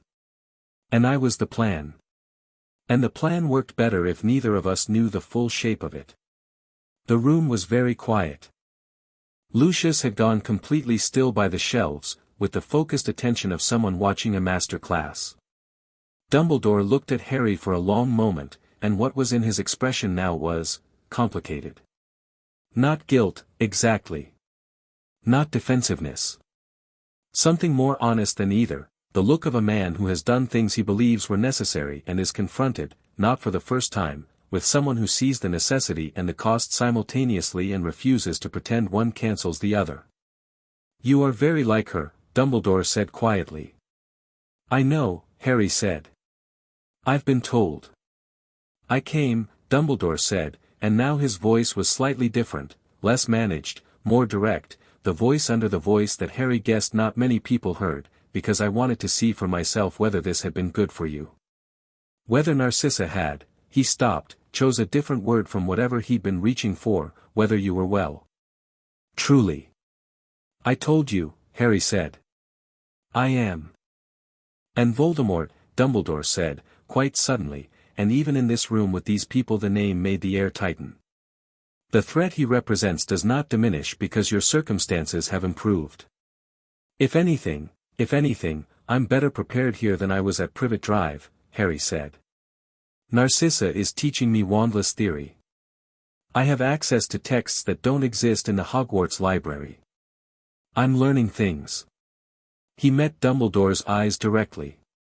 What was I learning on Privet Drive? How to cook without burning the eggs. How to stay small enough that nobody minded I was there. Silence. I should have visited, Dumbledore said, and it came out very quietly, and Harry thought it might have been the truest thing he'd said in the conversation. Yes, Harry said. You should have. Another silence. Narcissa had not said a word this entire time, which Harry understood was a choice. She told him she wanted to see what he'd do, and she was seeing it. I won't attempt to reverse the adoption, Dumbledore said. I want you to know that, clearly. What is done, and Lily's intent was, I respect it, even where it surprises me. He looked at Narcissa briefly, a look that contained several things. What I ask is this, that Harry's Hogwarts education continue as planned, that his connections to his existing friends are maintained, and that, he turned back to Harry, that you allow me to be a resource. Not a guardian. Not an authority. A resource. Harry thought about this. Tell me one thing first, he said. The truth. What am I? What was my mother, and what did she pass to me, and what did you know about it? The longest pause of the conversation. Your mother, Dumbledore said finally, possessed what the old texts call antecedent magic. It's extraordinarily rare, perhaps 4 documented cases in the last millennium.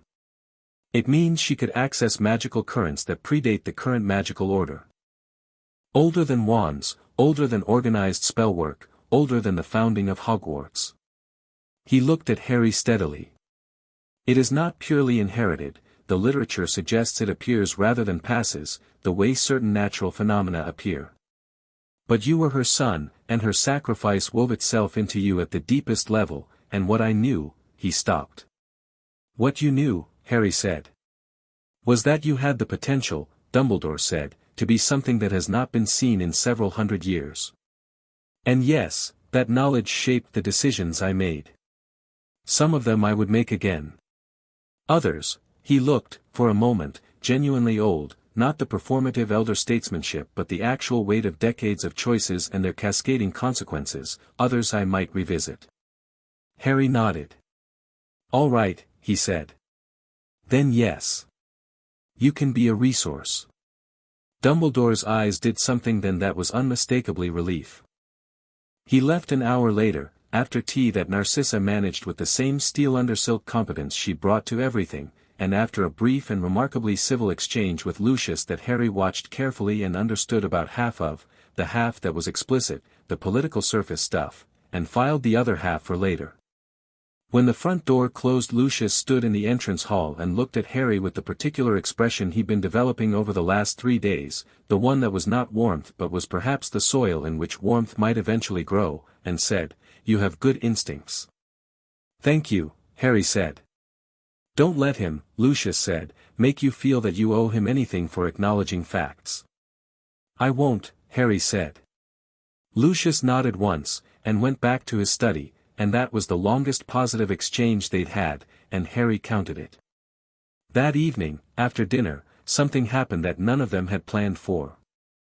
Harry was in the East Wing corridor on his way back from the library. He'd found the arithmancy cross-reference texts for Hermione and was carrying 3 of them, which was an ambitious selection, but Hermione would want options, when he passed the closed door of the room the house elves called the map room, and the door was not quite latched, and through the gap came a light that was the wrong color for lamplight.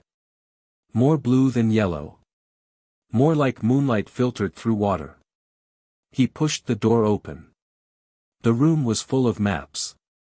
Not ordinary maps, these moved, but not the way the Marauder's map moved.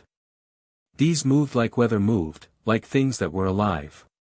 They covered every wall, connected by lines of light that shifted as he watched, a web of something that was geography and also more than geography. In the center of the room was a table, and on the table was a single object, a stone bowl, shallow, filled with something luminous that was not water. Harry stepped inside. The light in the bowl intensified as he crossed the threshold, which was clearly a response and not coincidence. Narcissa appeared in the doorway behind him. She took in the scene with the stillness of someone who has been expecting something like this and is still surprised by the specific form it takes. "The map room," she said quietly.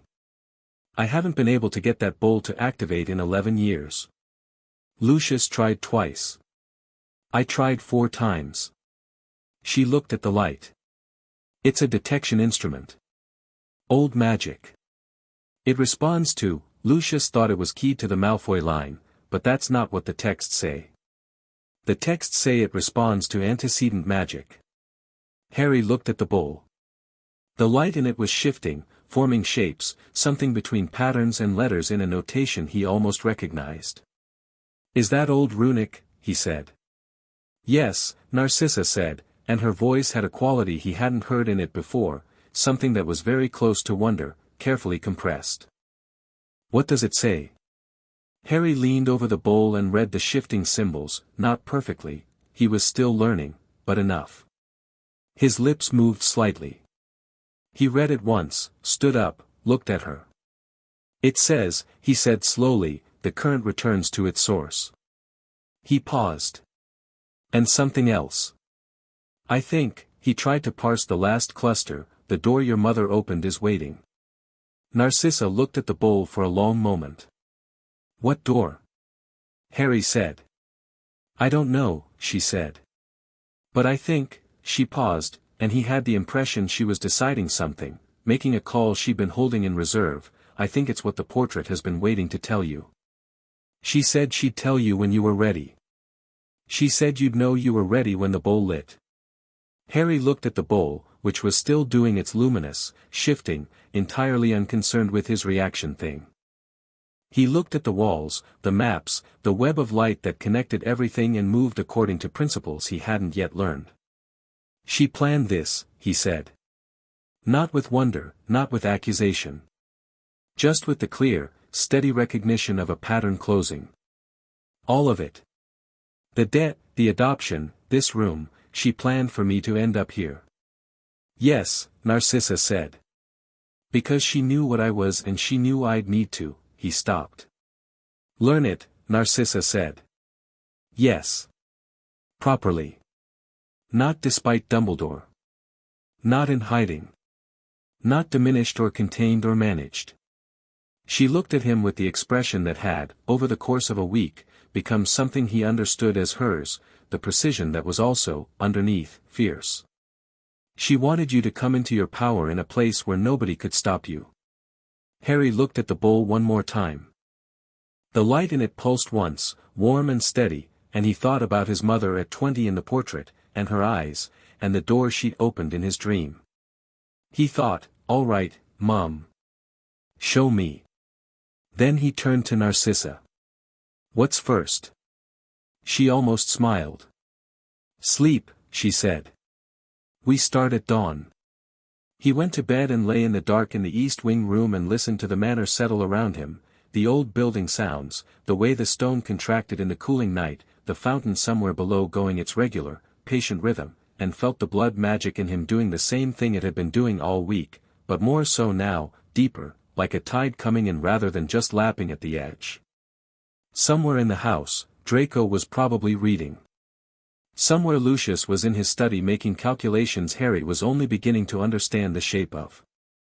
And somewhere in the study with the small fire, a portrait with green eyes was sitting with the patience of someone who had always known where this was going. Harry closed his eyes. The door in the library dream was still there. He could feel it. He was getting closer. Chapter 4, Everything Diagon Alley knows. By noon the morning they went to Diagon Alley, Narcissa put on earrings that cost more than most wizarding families made in a year, and Harry wore his school robes for the first time since June. They fit differently now. Not because the blood adoption had changed his body, he was still the same height, still the same build, still the same collection of angles that Aunt Petunia had once described as unfortunate, but because he carried them differently. 3 weeks at Malfoy Manor had done something to his posture that had nothing to do with being told to stand up straight. It came from somewhere internal, from the Wandla sessions at dawn and the evenings in the library and the conversations with the portrait and the 3 separate occasions he'd walked into a room containing Lucius Malfoy and not felt the need to make himself smaller.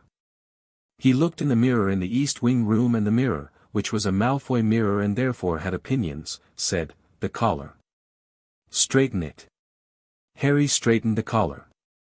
Better, the mirror said, in a tone suggesting it was grading on a very steep curve. Draco was waiting in the entrance hall when Harry came downstairs, standing with his hands in his pockets in the studied way that meant he'd been waiting long enough to feel self-conscious about it and had adopted a pose to counteract the feeling. He looked at Harry descending the stairs with an expression that went through its usual 3-stage process, assessment, recalibration, managed neutrality, in about a second and a half. You look like a Malfoy, Draco said. I am a Malfoy, Harry said. Something flickered behind Draco's eyes.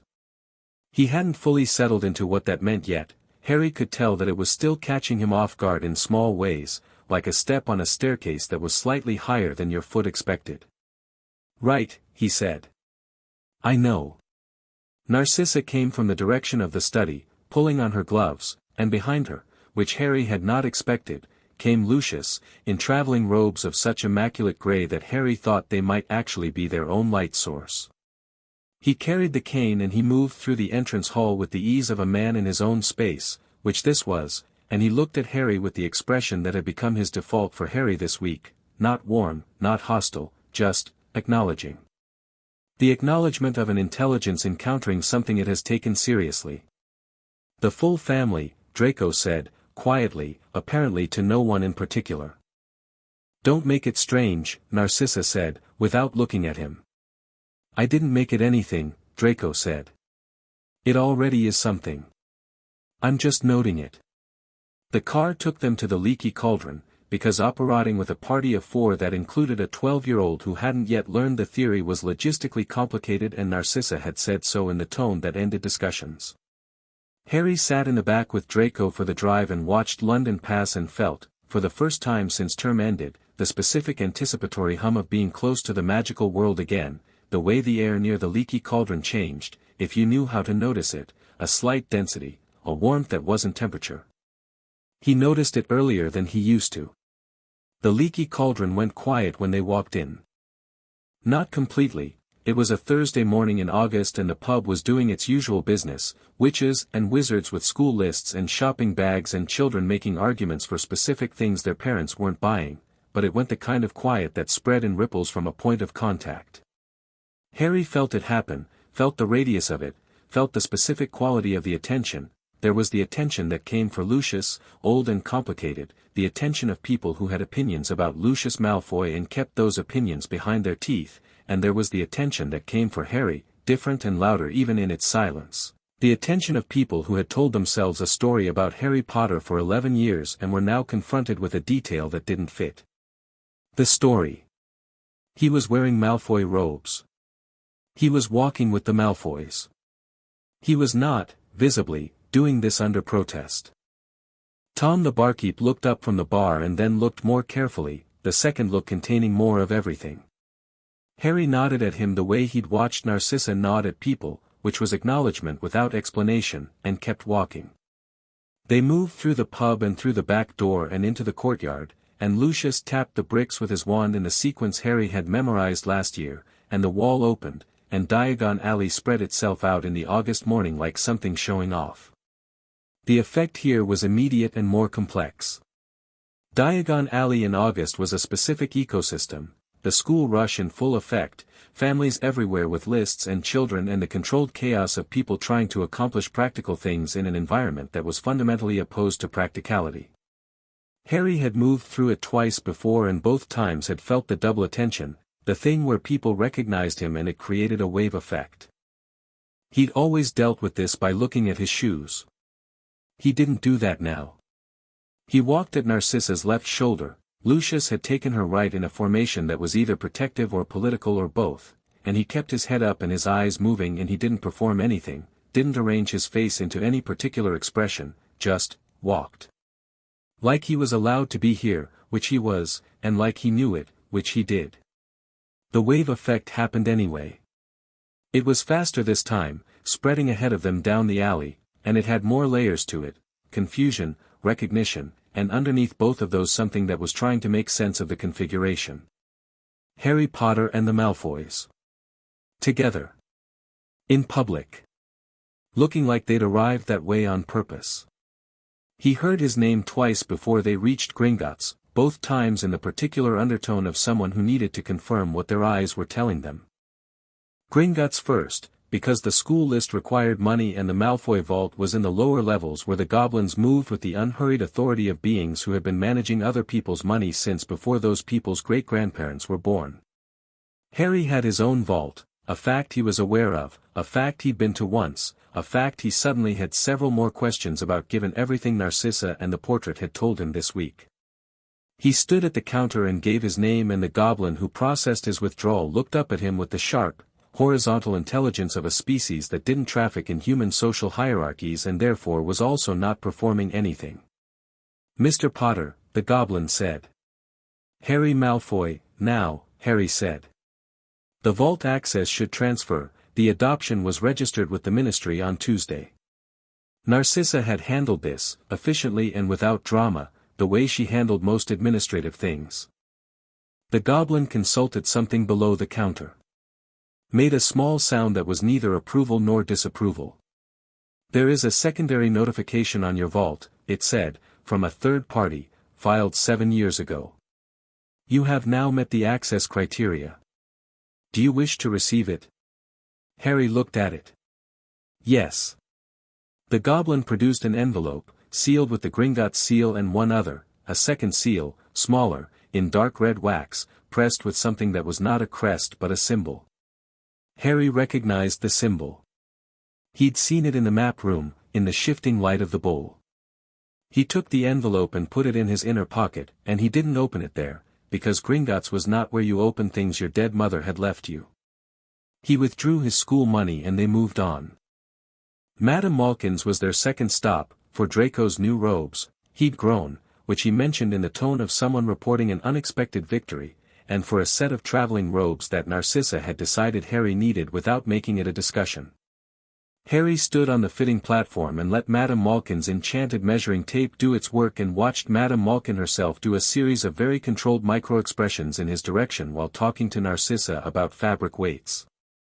The green, Narcissa said, holding up 2 samples. The gray, Harry said. She considered him. Considered the gray. Held it up against his coloring in a way that was professional and also, he thought, faintly maternal in the specific unsentimental manner she had. The gray, she agreed.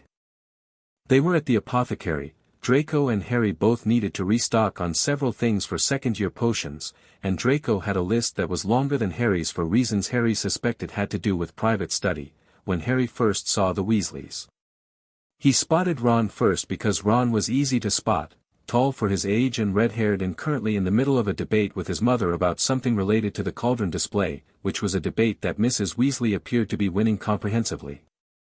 Ginny was there, smaller, watching the cauldron debate with the expression of someone who has seen this before and is timing how long it takes. Percy was near the door with a list. Fred and George were not visible, which, in Harry's experience, meant they were doing something somewhere that it was better not to know about. Ron turned from the cauldron debate and looked across the apothecary and found Harry immediately, the way people who were looking for you found you, and his face went through an expression sequence that Harry would have enjoyed more if it weren't also slightly painful, the delight, the recognition, and then the extremely quick lateral slide to the robes and the company and the recalibration. Harry crossed the apothecary. "All right," he said. Ron looked at him. Looked at the robes. Looked at the Malfoys, who were at the far counter with Draco making his selections, Narcissa consulting a list, Lucius doing the Lucius thing of existing in a space in a way that suggested he was tolerating it. Looked back at Harry. "You look different," Ron said. "I feel different," Harry said. "How are the gnomes?" Ron's expression broke into something more familiar, the grin, the slightly lopsided warmth of it. "Still terrible," he said. "Dad keeps saying we should be kinder to them. George launched one over the back fence on Tuesday and it landed in Mrs. Cresswell's garden and we haven't seen it since, so maybe Dad has a point." Harry laughed, and it felt like something releasing, some tension he hadn't known he was carrying specifically around Ron, around whether the summer and the adoption and all of it had put something between them that couldn't be easily crossed. It hadn't.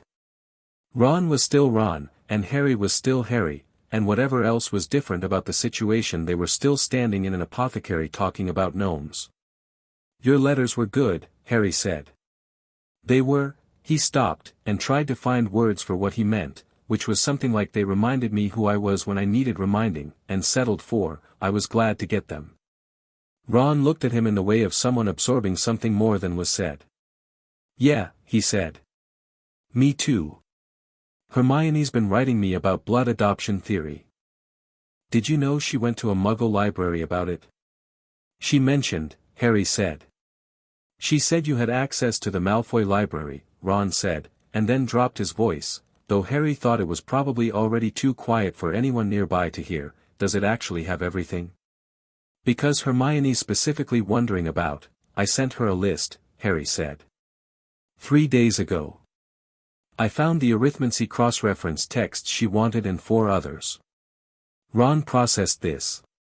"She's going to be insufferable," he said, with deep and genuine affection. Mrs. Weasley had noticed. Harry was aware of it the way he was aware of the weather changing, not dramatically, not with a lightning bolt, but with a shift in the atmospheric pressure.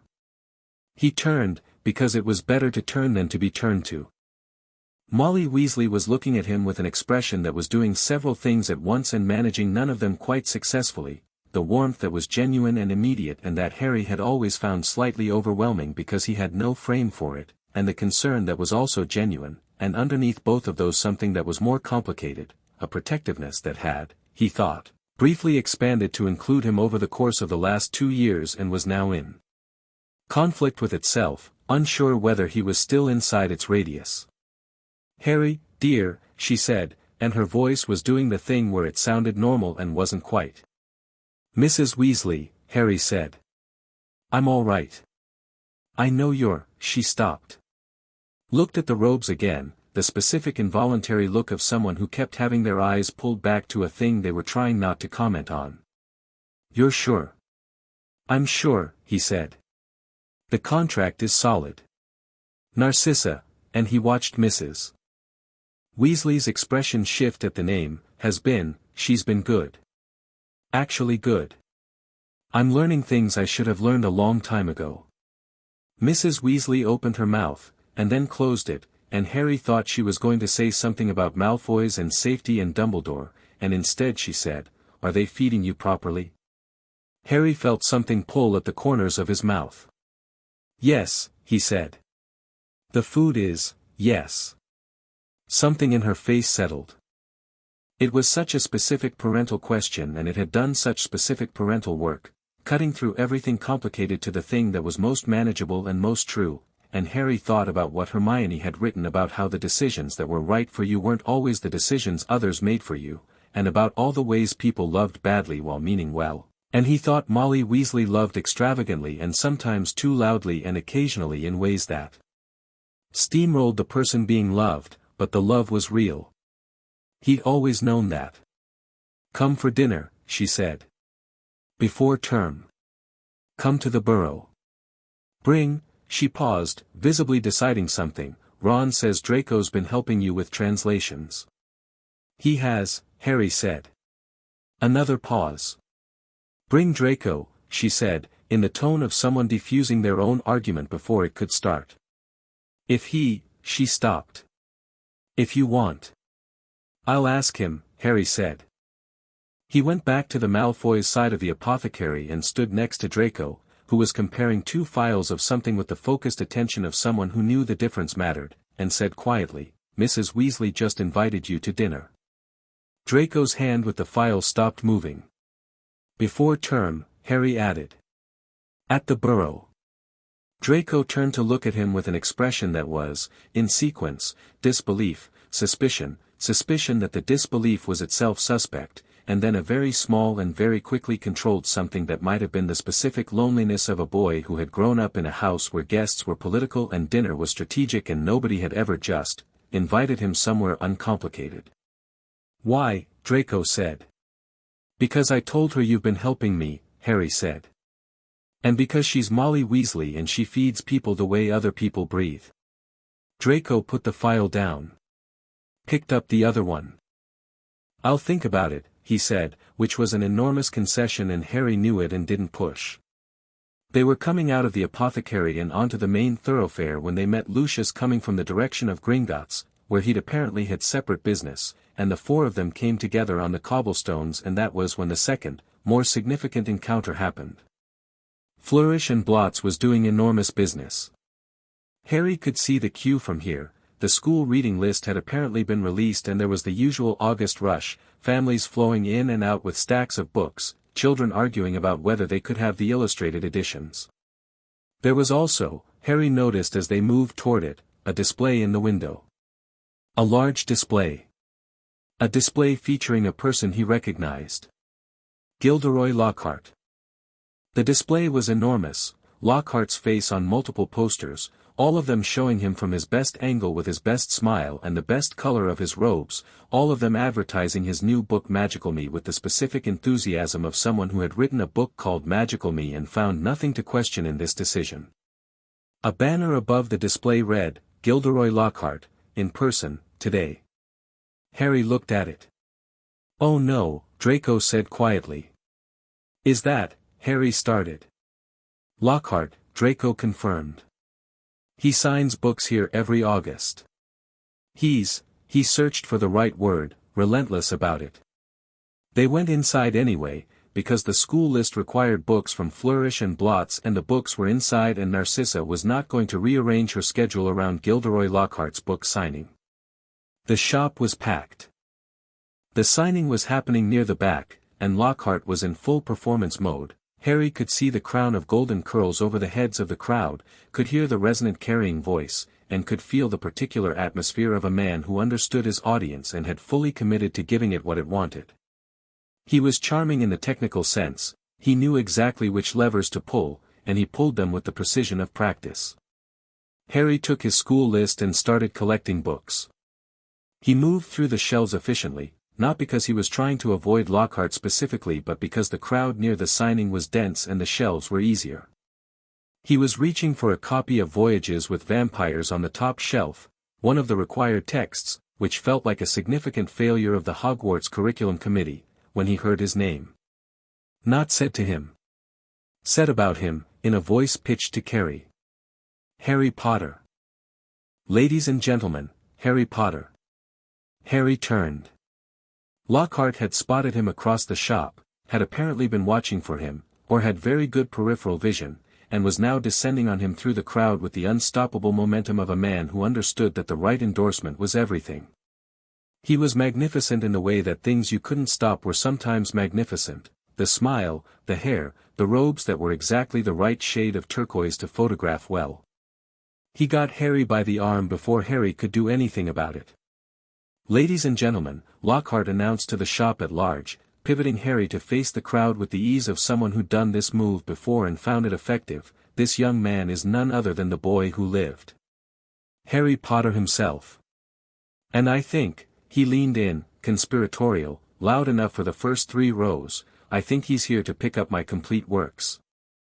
Not surprising, we've had very similar experiences, Harry and I. Both of us famous, both of us modest about it. I'm not modest about it, Harry said. Lockhart's rhythm stuttered. It recovered, he was good, he was fast, but it stuttered. Ha! Wonderful.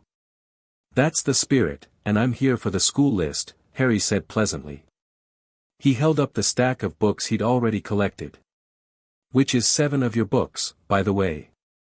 I'm curious what you did to get yourself on the Hogwarts reading list. The shop had gone quite quiet. Not the ripple quiet of the leaky cauldron, this was the immediate, held-breath quiet of a crowd watching something it hadn't anticipated. Lockhart's smile didn't drop. It adjusted. A wit to match the famous name, he said, which was the professional move, and he put his arm around Harry's shoulders for the benefit of the crowd, and, "Don't do that," Harry said. He didn't say it aggressively. He said it the way you said something obvious, conversationally, like pass the salt or it's going to rain. He stepped sideways, not pulling, not making it physical, just moving in a direction that made the arm's presence geometrically impossible, and looked at Lockhart with the same clear, steady attention he'd aimed at Lucius on day 1 and at Dumbledore on Thursday. Lockhart looked back at him, and for a fraction of a second, the fraction where the performance software rebooted, Harry saw what was underneath it. Not cruelty. Not malice. Something lonelier and more anxious, a man who had built an identity entirely out of how he appeared to other people and was now confronting someone who could see through the appearance and wasn't going to pretend otherwise. Then the software came back up and Lockhart laughed, the professional laugh, warm and without self-consciousness, and said, "Well, Harry, you'll have to sign a copy of my book before you go." "I'll sign one of mine," Harry said. "When I write one." Laughter from the crowd. Real laughter, the surprised kind. Lockhart's eyes did something complex. "You'll go far," he said, in a tone that was trying to be magnanimous and landing somewhere in the vicinity of "I've decided to end this interaction." Harry took his books and moved back toward Narcissa, who had observed the entire thing from near the counter with an expression of such studied neutrality that it was itself expressive, and Draco, who looked like he was trying very hard not to have a reaction, and Lucius, who was watching Harry with the expression that Harry now understood was his version of being impressed. The 4 of them collected the remaining books. Harry paid for his own, the Gringotts withdrawal was in his pocket, and as they were moving toward the door the other encounter happened. The one that was not funny and not manageable with wit and that changed the atmosphere of the whole afternoon. Arthur Weasley was at the counter with Ginny. He was paying for a stack of second-hand school books. Harry recognized the careful way he'd stacked them, the spines all reading the right way, the ones that needed to be there and not the ones that didn't, and he was doing it with the specific cheerful determined dignity of a man who knew to the canute what he had and wasn't going to perform embarrassment about it. Lucius saw him at the same moment Arthur saw Lucius. The air changed. Harry felt it, not metaphorically, actually felt it, the way he'd been feeling things since the bowl in the map room, the undercurrent of the magical world's moods running through him like he'd been plugged into something he'd previously only been adjacent to. The history between these 2 men was in the air before either of them spoke. Weasley, Lucius said. He didn't stop walking. He said it the way you noted a piece of furniture that hadn't been moved. Arthur's jaw did something. He was a man of genuine warmth and genuine anger, and the warmth lost this one. Malfoy. Lucius had already looked away, or appeared to have, and then his gaze dropped to Ginny, and he looked at the school books in her arms, the second-hand covers, the specific weight of a family making do, and something moved in his face. A new school year, Lucius said. And the same books, I see. The cruelty of it was in the delivery, not loud, not cruel seeming, just a simple observation. The kind of cruelty that could be denied because it wore the face of a remark. Harry had heard it before. He'd heard it aimed at Ron on the train last year, and he'd known then what it was, and he knew now, with considerably more information about its origin. He stepped forward. Not between them, he didn't get between them, didn't make it a physical confrontation, but forward, into the space of the conversation, in a way that drew every eye in the area to him. Mr. Weasley, he said to Arthur, and he shook his hand, a genuine handshake, a deliberate one, in front of everyone and clearly deliberate. It's good to see you. Ron said you were coming today. Arthur looked at him.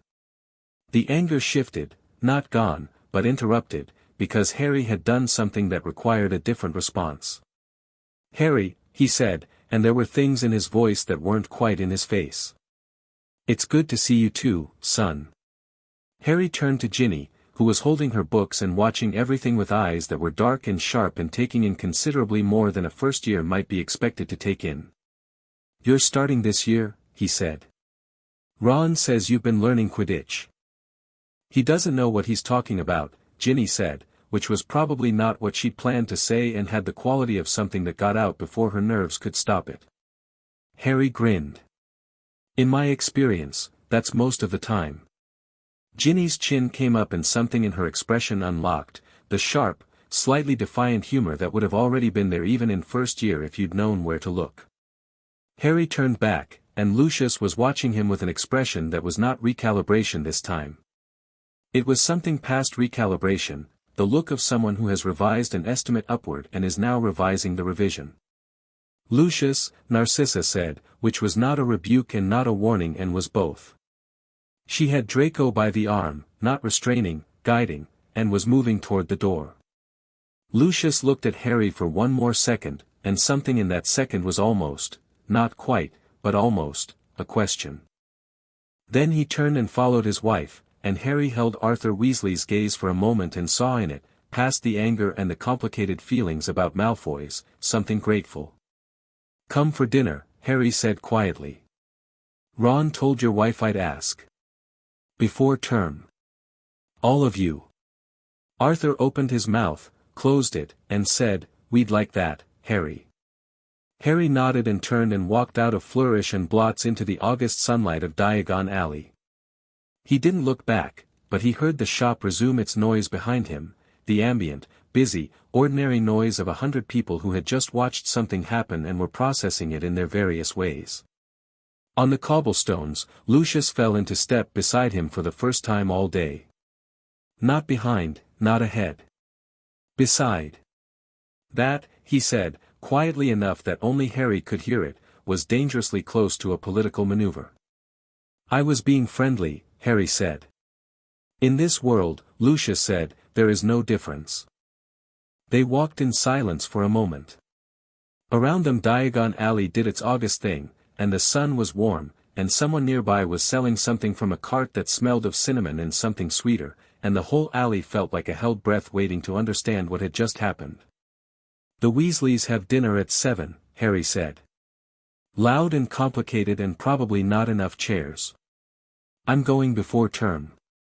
Lucius said nothing. Draco's coming, Harry added. Draco, on his other side, made a sound that was technically not a protest. You might enjoy it, Harry said. I won't, Draco said. You don't know that.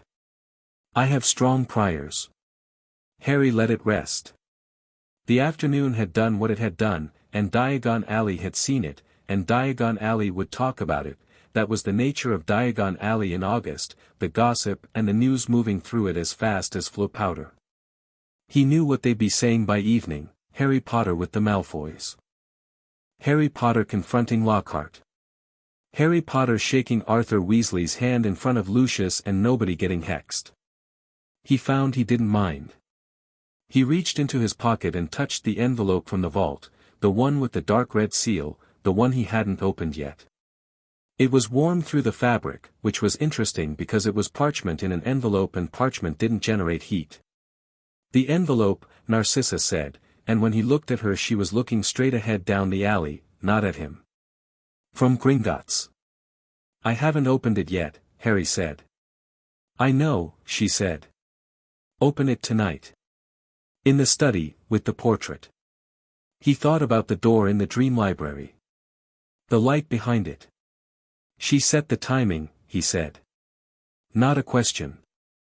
She set everything, Narcissa said. All we're doing is arriving at each thing when it's ready. They reached the car, and the alley stretched behind them full of afternoon light and Diagon gossip and the ongoing, complicated business of a world that had been waiting to see what Harry Potter would do when he finally stopped making himself small. It turned out the answer was, this. Whatever this was, with its dinner invitations and its wandless moss and its letters from Hermione about arithmancy and its late nights with a portrait and its blood magic settling like roots in dark soil. The car pulled out and London swallowed them, and Harry sat in the back seat and Draco sat beside him and neither of them said anything, but Draco was looking out his window and Harry was looking out his own window and somewhere in the middle of the silence between them something had shifted, another notch, another degree, towards something that wasn't yet friendship but was no longer its opposite. The envelope in his pocket was warm the whole drive home. Chapter 5, What the train carries forward. The envelope changed everything. Not dramatically.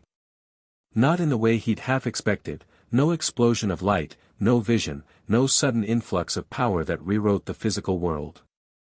It changed everything the way information changed everything, quietly, completely, and with consequences that would keep unfolding for a long time after the initial moment. He opened it the night they got back from Diagon Alley, sitting on the floor of Narcissa's study with his back against the chair she was sitting in, the portrait of Lily on the wall, the fire low, Hedwig asleep on the bookshelf having apparently decided that the room was acceptable accommodation. He broke the dark red seal, it came apart cleanly, like it had been waiting for exactly the pressure of exactly his thumb, and unfolded two pieces of parchment and a third piece that was stiffer than the others, more like card than paper, covered on both sides in the notation he could now read most of. The first piece of parchment was in Lily's handwriting. He recognized it immediately from the letters he'd found in Hagrid's album, the same looping, rapid hand. To my son, when you're ready, I can't tell you everything. Not because I don't want to, but because knowing too much too soon would have made the last 11 years harder to survive, and surviving them was necessary.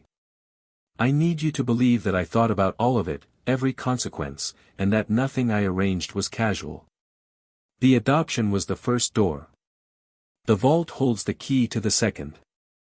The third you'll find yourself, that's the part one couldn't plan, because it depends entirely on who you turn out to be, and I had theories but not certainties.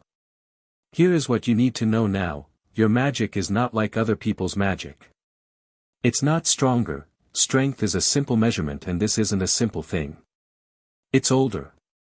It comes from a different place in the structure of magic itself. The word the old texts use is antecedent. Dumbledore knows it. He'll call it a gift. He might even mean it. But a gift that's never been properly understood or trained is just a thing that happens to you, and you deserve more than that. The card is a focus.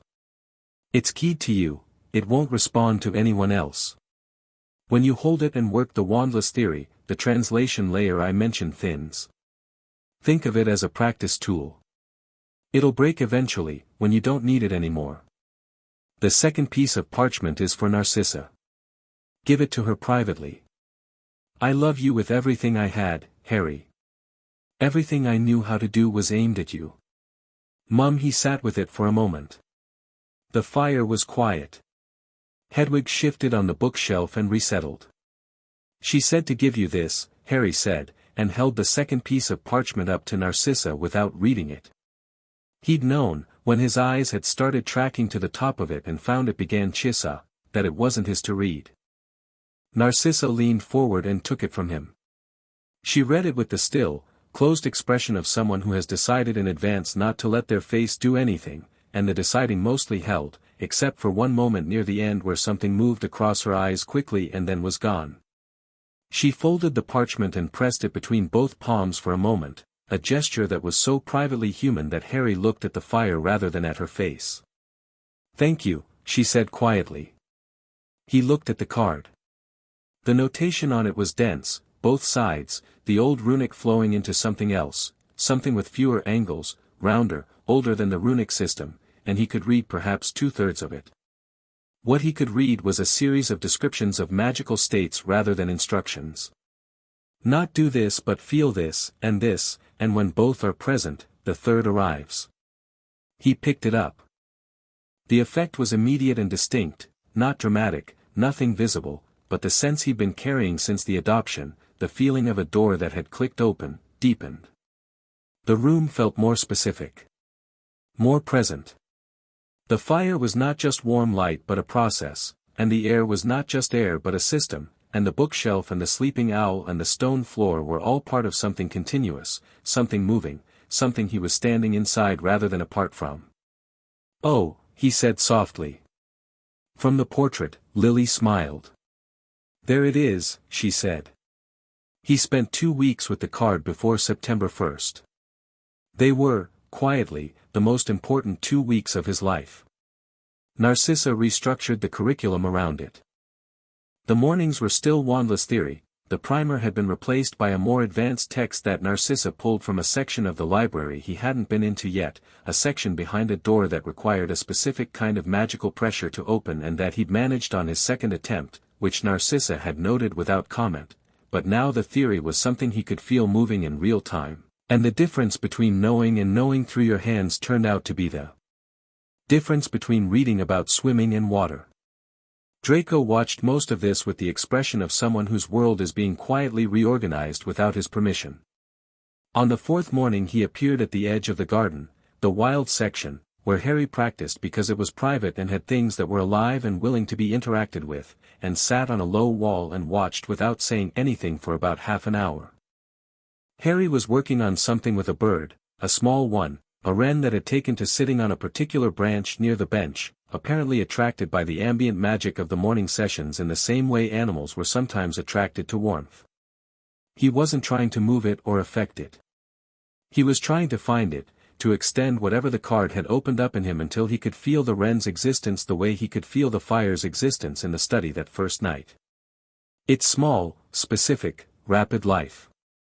He found it on the 3rd attempt. The wren turned its head and looked at him directly. "What's it like?" Draco said. Harry considered how to answer. "Like being handed a map of a place you've been living in for 12 years, he said. "And realizing you've only ever been in the same 3 rooms. Draco was quiet. He looked at the wren, which had returned to its usual activities. "Can I try?" "I mean," he stopped, and the stop had the quality of someone who doesn't usually ask for things. "The theory is different from what we're taught." "The primer." "I read it." "You read it?" "It was on your desk," Draco said, in the tone that made clear he was not going to apologize for this. Harry handed him the card. The result was instructive. Draco held it with the precision of someone accustomed to handling magical objects correctly, with the specific attention and technical competence that had been drilled into him since childhood, and absolutely nothing happened. Not because he was doing anything wrong, Harry could see that he understood the principle, but because the card was keyed to Harry and not to him, which Draco clearly felt the moment it landed in his hands. He handed it back. "Keyed," he said. "To me, yes." Draco nodded, and the nod was compact and private in the way of someone filing a disappointment without displaying it. "The theory still works without it," he said. "She just made it easier for you specifically." "Because I needed more help than you would," Harry said. "My training has been, there's a lot of catching up to do." Draco looked at him sideways. You killed a basilisk, he said. Last year. I've been thinking about that. You've been thinking about it for weeks, Harry said.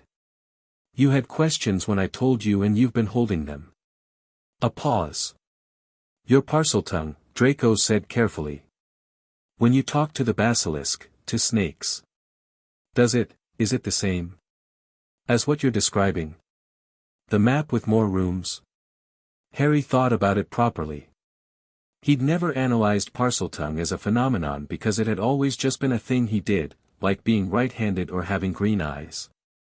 Yeah, he said slowly. Yeah. When I speak Parseltongue I can feel the snake. Not its thoughts, exactly. More like its state. What it's doing and whether it's pointed toward me or away. Draco sat with this. That's antecedent magic, he said. I've been reading about it since Dumbledore's visit. There's a chapter in the third-level magic theory text, page 212, that describes a magical sense that precedes deliberate casting. Most people don't have it.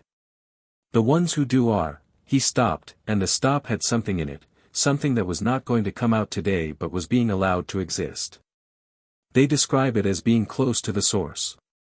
Close to the source, Harry repeated. What's the source? Draco looked at the garden. The texts don't agree, he said. Some say it's the original magic, the thing that existed before wizards learned to organize it with wands and spells. Some say it's a specific place in the structure of magic that certain bloodlines run closer to. He paused. Some say it's what magic looks like when it doesn't have a user. Just, itself. Harry thought about this for the rest of the morning. He thought about it at lunch, and in the library in the afternoon, and in the study with the portrait in the evening, and the portrait listened to him work through it with the patience of something that had been waiting and was comfortable waiting. You knew, Harry said to the portrait that evening, 10 days before September 1st. What it felt like. You could feel it. Since I was about 8, the portrait said. Long before Hogwarts. I thought everyone could. Why didn't you tell anyone? Tell Dumbledore earlier, when you started at Hogwarts. I did, the portrait said, simply. He was kind about it. Careful. He said it was remarkable and that he'd look into it. She paused, and the pause had the specific weight of a portrait carrying something the real person would have felt as anger, softened by years and the particular remove of being paint and memory. And then he managed it. Very gently. Very kindly. He created a context in which I was celebrated for what I could do with a wand, which is the thing everybody could see, and the deeper thing, the antecedent thing, he very carefully never taught me anything about it. Kept it contained inside what looked like extraordinary talent. She looked at him directly. He was afraid of it, I think. Not of me. Of what it meant. What does it mean? The portrait was quiet for a moment. I think it means, she said carefully, that there are things magic can do that wizards have agreed, for various complicated historical reasons, not to do. And antecedent magic doesn't know about those agreements. Harry held the card and felt the fire and thought about the door in the dream library that he still hadn't walked all the way through. Not yet, the portrait said, reading his expression. But soon. The night before September 1st, the house did something. Harry was packing his trunk for the third time. He'd repacked it twice, which was about organization but also, he was honest enough with himself to admit, about the feeling of leaving.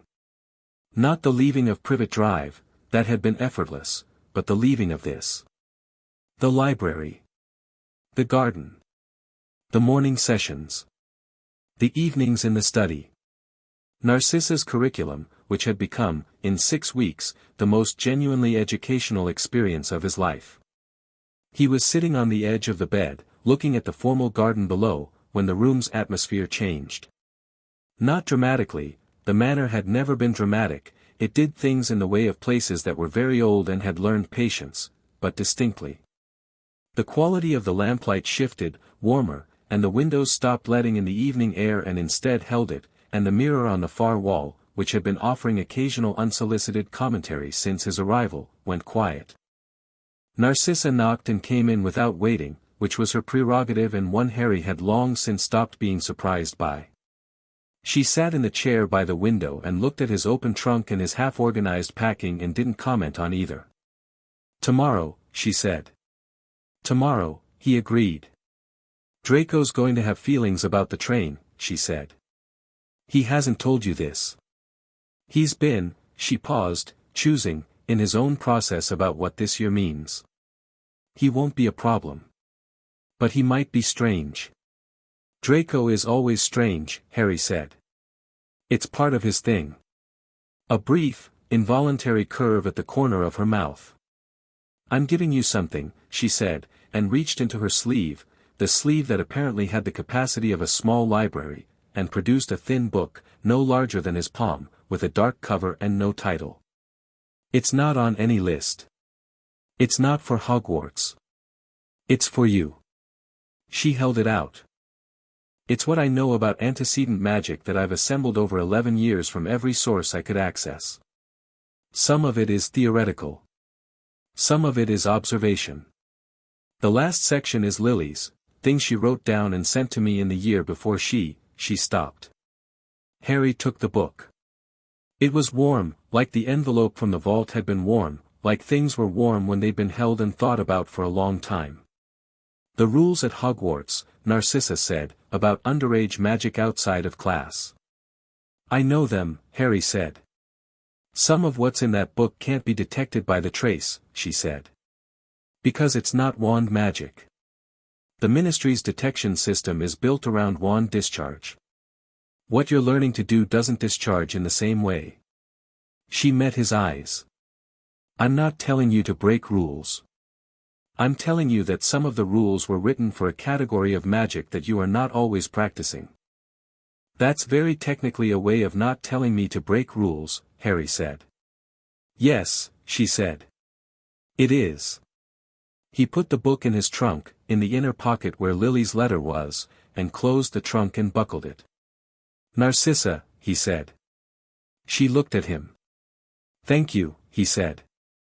Different from the first time he'd said it, at Privet Drive, when it had meant the big general thing.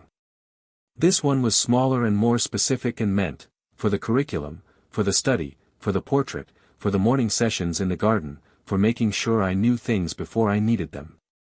She looked at him for a moment with the expression that was hers, the precision that was also fierce, and then she said, "You came home." He wasn't sure if she meant Malfoy Manor or something else entirely. He didn't ask.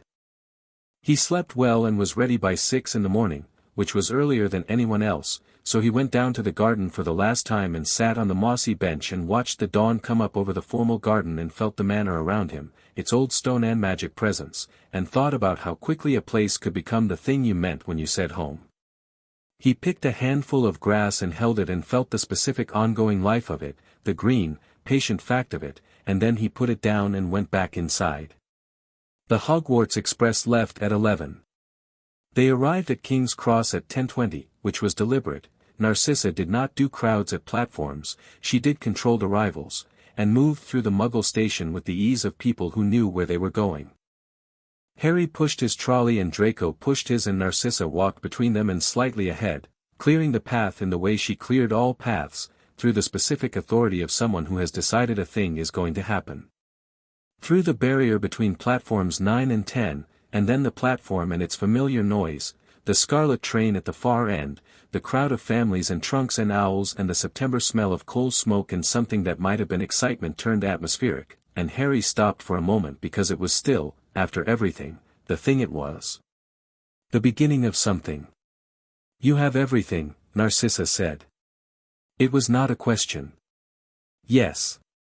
She looked at him and then did something unexpected. She reached out and straightened his collar, the small gesture, quick and precise, the same gesture the mirror had prompted his first morning. "Draco will show you the prefect's carriage." "I'm not a prefect, Mother," Draco said. "I'm aware. I meant he'll show you where it isn't." She looked at them both with the expression that had become familiar, the one that was doing several things at once. "Don't do anything I wouldn't do." What wouldn't you do? Harry asked. Very little, she said. But the list exists. I'll send it by owl. Harry laughed, a real one, the surprised kind, and she was already turning, already creating her departure in the way she created everything, and Harry watched her go and thought, 6 weeks. 6 weeks since a black car had pulled up outside Privet Drive and a woman with white blonde hair had sat in Vernon's armchair and changed the entire trajectory of his life. He turned to find Draco watching him with an expression that was trying for neutrality and landing closer to something honest. Come on, Draco said. Before the Weasley twins claimed the good compartments. They found Ron and Hermione without difficulty, because Hermione had sent a letter 2 weeks ago detailing exactly where in the train she'd be looking for them, which was typical Hermione in the best possible way. She was sitting in a compartment halfway along the train with a book open in her lap and her Hogwarts trunk in the rack above her and the expression of someone who had arrived at the optimal time and was prepared to judge everyone who hadn't. She looked up when Harry slid the compartment door open. The first second was just her taking him in, the robes, the posture, whatever was different about him that people had been noting all summer, the thing that was not precisely visible but was there. The second was her looking at Draco, who was behind him in the corridor. The third second was the expression of someone running a very fast internal calculation about priorities. She stood up and hugged Harry, which she'd never done before, which startled him enough that he was a beat slow returning it, and then she sat back down and looked at both of them with the expression that was her I have things to say and I'm organizing them expression. Draco, she said. Granger, Draco said, in the tone of someone testing the temperature of water. The arithmancy texts Harry sent me, she said. The one by Metathrix, the notation in Chapter 7. Is it a closed system or does it interface with the runic framework? Draco sat down across from her. Something shifted in his expression, the thing that happened when he was put in a situation that required his actual intelligence rather than his social performance. It interfaces, he said. The notation looks closed but it's actually a subset. Chapter 9 makes that clear if you've read the Malfoy Library's annotated edition. Harry said you had the annotated edition, she said, and picked up a quill, and Draco, with the slightly off-balance expression of someone whose defenses have been walked around rather than through, picked up his own quill, and they were comparing notes on magical mathematics inside of 4 minutes. Harry sat down beside Hermione and felt the exact quality of this, the specific warmth of it, the people and the moving train and the countryside beginning outside the window, and thought it was quite a lot like something he'd been trying to put words to for 6 weeks. Ron arrived at 11:14, slightly out of breath, with a smear of something on his left cheek that was probably Flo powder. He looked at the compartment, Harry, Hermione, and Draco Malfoy in an animated discussion about mathematical notation, and said, "Right. Okay. I've been on the platform for 10 minutes and I've heard 4 different stories about what happened at Flourish and Blotts and I need the real one." "Sit down," Harry said. Ron sat. He looked at Draco again. Draco looked up from the notes. They regarded each other with the specific expression of 2 people who have been handed a situation they didn't arrange and are deciding, in real time, whether they're going to be gracious about it. "Weasley," Draco said. "Malfoy," Ron said. A pause. "Harry said you had dinner at the Burrow," Draco said. He said it in a very careful tone, the tone of someone picking up an object they're not sure is fragile or not. "You're coming before Christmas," Ron said. "Mum's already planning it. She does this thing where she plans things and then mentions them to you as if they're already definitely happening and I've never once seen anyone successfully say no to it." "I'm not," Draco started. "She's making her pie," Ron said. "The good one. Just, fair warning." Draco closed his mouth. Looked out the window. "I'll consider it," he said, in the same tone he'd used in the apothecary in Diagon Alley when Harry had first mentioned it, and Harry recognized it now for what it was, the tone of a decision that had already been made. The train moved through the English countryside, and the compartment had the specific alive quality of things that were becoming something, not fully formed yet but underway, and Harry watched it happen with the feeling he'd had in the garden that morning with the moss and the dawn, the sense of standing inside something continuous rather than apart from it. He opened the small book Narcissa had given him, there in the compartment, because the card she described as a practice tool had gotten easier and he thought some of the theory in the book might make more sense now with the work he'd done in the garden. He read 2 pages.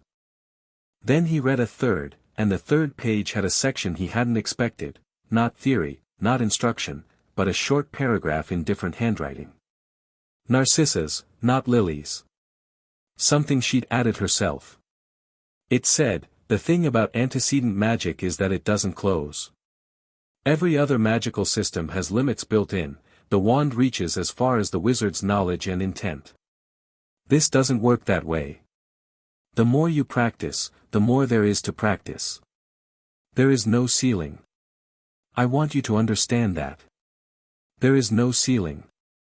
The only question is how long you spend learning to use the floor. He sat with that and looked out the window at the countryside unreeling past, green and gray and the first distant suggestion of northern hills, and felt the blood magic in him, settled and permanent, the Malfoy lineage running alongside his own like a second river that had joined the first and was now just his, and the card in his inner pocket, and the Wren's small rapid life still somehow present in his muscle memory, and the feeling of the door in the dream library, which was no longer a dream. The afternoon darkened toward Scotland as the train climbed north, and Hermione made Draco admit that the annotated edition was better than the standard edition, which she did through the pure attrition of evidence, and Ron fell asleep against the window and produced a sound that was technically not snoring and practically was, and Harry read the book until the mountains were close enough to feel. When the compartment door opened, he expected it to be the trolley witch. It was not the trolley witch. It was Pansy Parkinson, with 2 of the Slytherin boys whose names Harry didn't know yet behind her, and she looked at the compartment with the quick, precise inventory of someone who has good social intelligence and is currently revising her spreadsheets. Her eyes moved from Harry to Draco to Hermione to Ron and back to Harry. "Draco," she said. "We have a compartment." "I know," Draco said. "We have a compartment," she said again, with slightly more meaning in it. Draco looked at her. Harry had noticed over the last few weeks, a way of looking at people when he was deciding something, a stillness, the chess player's stillness, and he did it now, briefly, and then said, "I'll come by later." Pansy looked at Harry in the way that contained an entire argument. Harry looked back in the way that didn't feel the need to have one. She looked at Draco again, one more second, and then left, and the door slid shut, and the compartment was itself again. Ron cracked one eye open. "She's furious," he said, apparently not having been asleep at all. "She'll adjust," Draco said. He said it with the specific private resignation of someone who understands that the price of choosing differently is that other people have reactions, and who has decided to pay it. Harry looked at him. Draco looked at his notes. Ron closed his eye. Hermione looked at Harry over her book with the expression that meant "I see what's happening here," and Harry returned the expression that meant "me too," and they both went back to what they'd been doing. The trolley came at 5 and Harry bought enough to share and Draco paid for his own, and Ron argued about the chocolate frogs and Hermione pointed out the caloric content of Bertie Bott's every flavor beans as an intellectual exercise, not as a deterrent, and the mountains outside went dark and close and magnificent, and the train began its descent toward Hogsmeade. Harry changed into his school robes, the Hogwarts ones, not the Malfoy traveling ones, and stood in the swaying corridor while the others did the same, and the train came through the last tunnel and the lights of Hogsmeade appeared, scattered and yellow in the dark. He felt the school before he saw it. That was new, he'd felt nothing special on the approach last year, just the ordinary first-year mix of nerves and excitement. This year the school announced itself the way the manor had announced itself on the first morning, as a presence, something with intentions and memory and the particular weight of things that had been important for a very long time. It pressed against the edges of his awareness warmly, like a hand on a shoulder. He thought about Narcissa's line from the book. "There is no ceiling." He thought about the door in the dream library, which was no longer a dream, and the light behind it, which was not frightening but was not small either. The train slowed. The platform appeared. The crowd in the corridors moved toward the doors with the collective momentum of 300 students arriving at a place that had been real and specific in their minds for 3 months of summer. Draco appeared beside him in the corridor. Their trunks were beside each other by the natural accident of having been stowed together, and neither of them said anything, which was fine because they'd gotten quite good at this particular kind of nothing. "Second year," Ron said, from behind them both. "Second year," Harry agreed. "Whatever happens," Ron started. "Something always happens," Harry said. "Yeah," Ron said. "I know. That's what I mean." The door opened. The September night air came in cold and real and smelling of heather and something that was purely Scotland, purely northern, purely the smell of a place that had been doing something specific for centuries and was still doing it. Harry stepped off the train and onto the platform, and the school was up on its hill above them, lit against the dark sky, its towers doing what towers did in the dark, which was look like the beginning of something. He picked up his trunk. He found Draco on his left and Ron on his right and Hermione already ahead, moving with purpose toward the carriages and producing a list. He didn't feel like a symbol. He didn't feel like a plan. He didn't feel like the careful, managed, safely ignorant version of himself that 11 years of Privet Drive and one Dumbledore had arranged for him to be. He felt like himself. He felt like the door was close. He started up the path toward Hogwarts. Chapter 6, The Sorting That Wasn't, and everything after the carriages were pulled by Thestrals.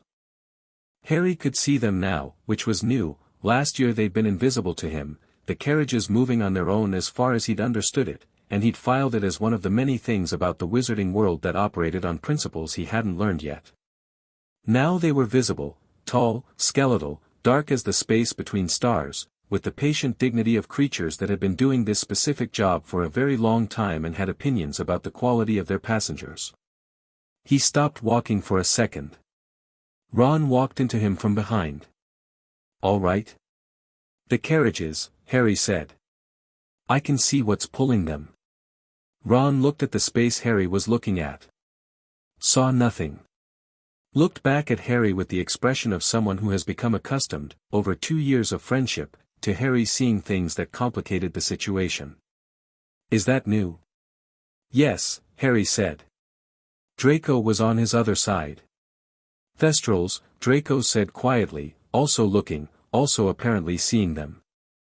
He looked at Harry sideways. "You can see them." "You can too," Harry said. "I've been able to since I was 9, Draco said, in the tone that closed a door. Harry didn't push. He filed it in the place he kept things that needed more data and more time, and he climbed into the carriage, and the Thestral in the traces turned its head and looked at him with the blank, knowing patience of things that understood death and had made their peace with it, and Harry looked back. The carriage moved.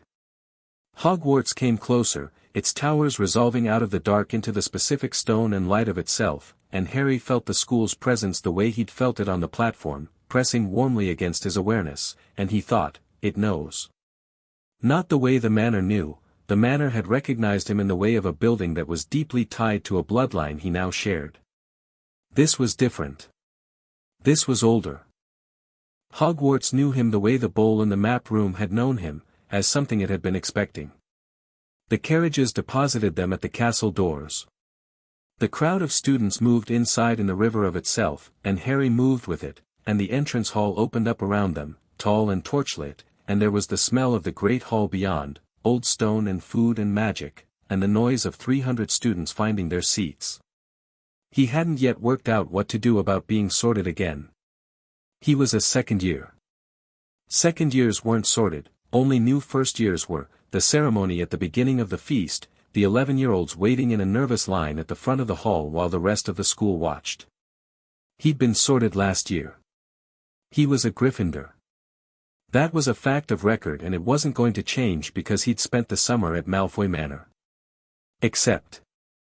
He sat down at the Gryffindor table between Ron and Hermione, and the noise of the hall settled around him, and he thought about the blood adoption and what Hermione's library research had said about it, your core magical signature shifts, and about what Narcissa had said, more precisely, about the Malfoy lineage becoming part of his accessible inheritance, And he thought about the sorting hat, which everyone knew was not sorting by house preference but by magical nature, by some deep running quality of the person it sat on, and he thought, what would it find now?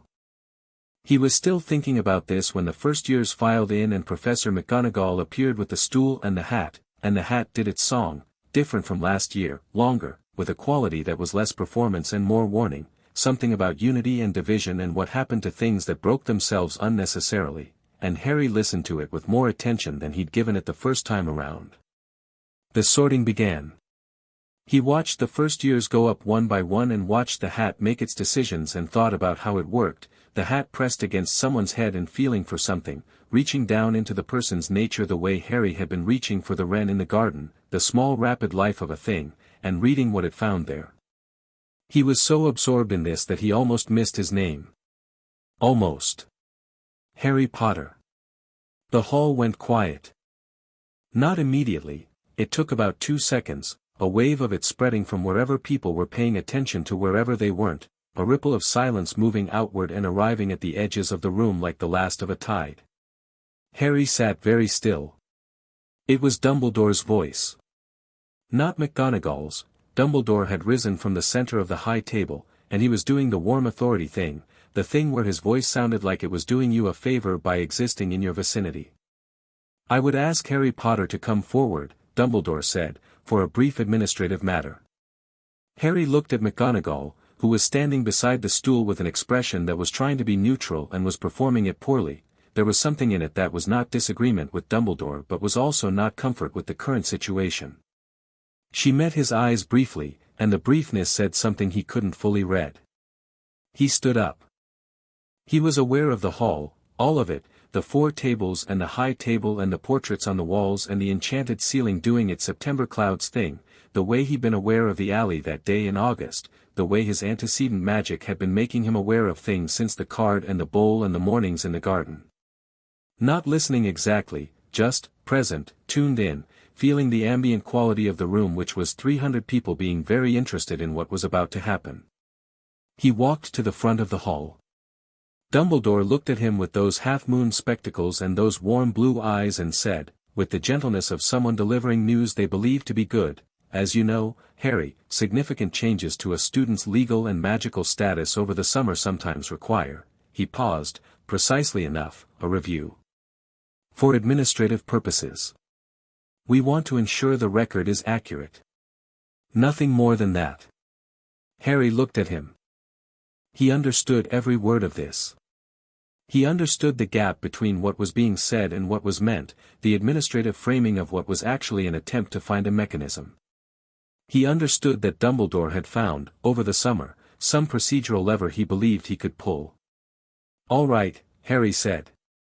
McGonagall brought the stool forward. The hat sat on top of it, old and battered and entirely self-possessed. Harry sat down and the hat came down over his eyes and the hall disappeared. The inside of the hat was not dark exactly. It was more like the library in his dream, that warm, sourceless quality of light that wasn't light, the sense of standing inside something enormous that was paying attention to you. Well, the hat said, and its voice was old and dry and slightly amused, the way voices were amused when they knew the punchline in advance, you've changed. I know, Harry said. Not out loud, thinking it, the way you talked to the hat. Changed and then some. I should say first, nothing I find here tonight changes your house. I sorted you last year and I was right and I'm not going to be wrong about it tonight. But you've added things.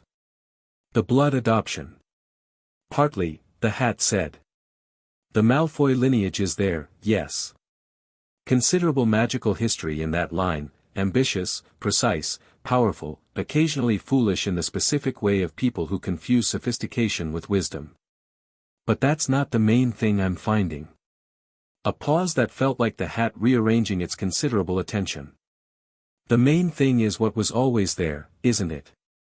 The thing your mother put in you. The antecedent current.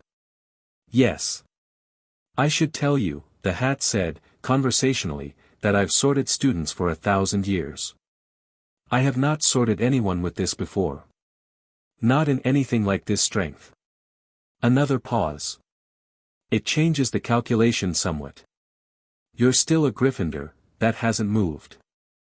But there's something else here that doesn't belong to any house and can't be assigned to one. It belongs to something older than the houses. Harry sat with this. What does that mean?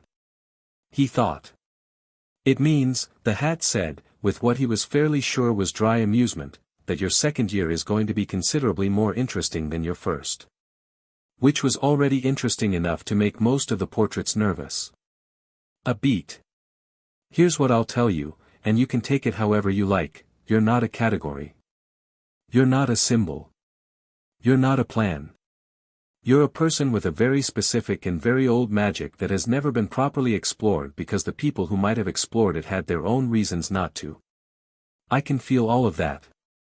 And I can feel something else. A pause, longer than the others, with more weight. Your mother is very close.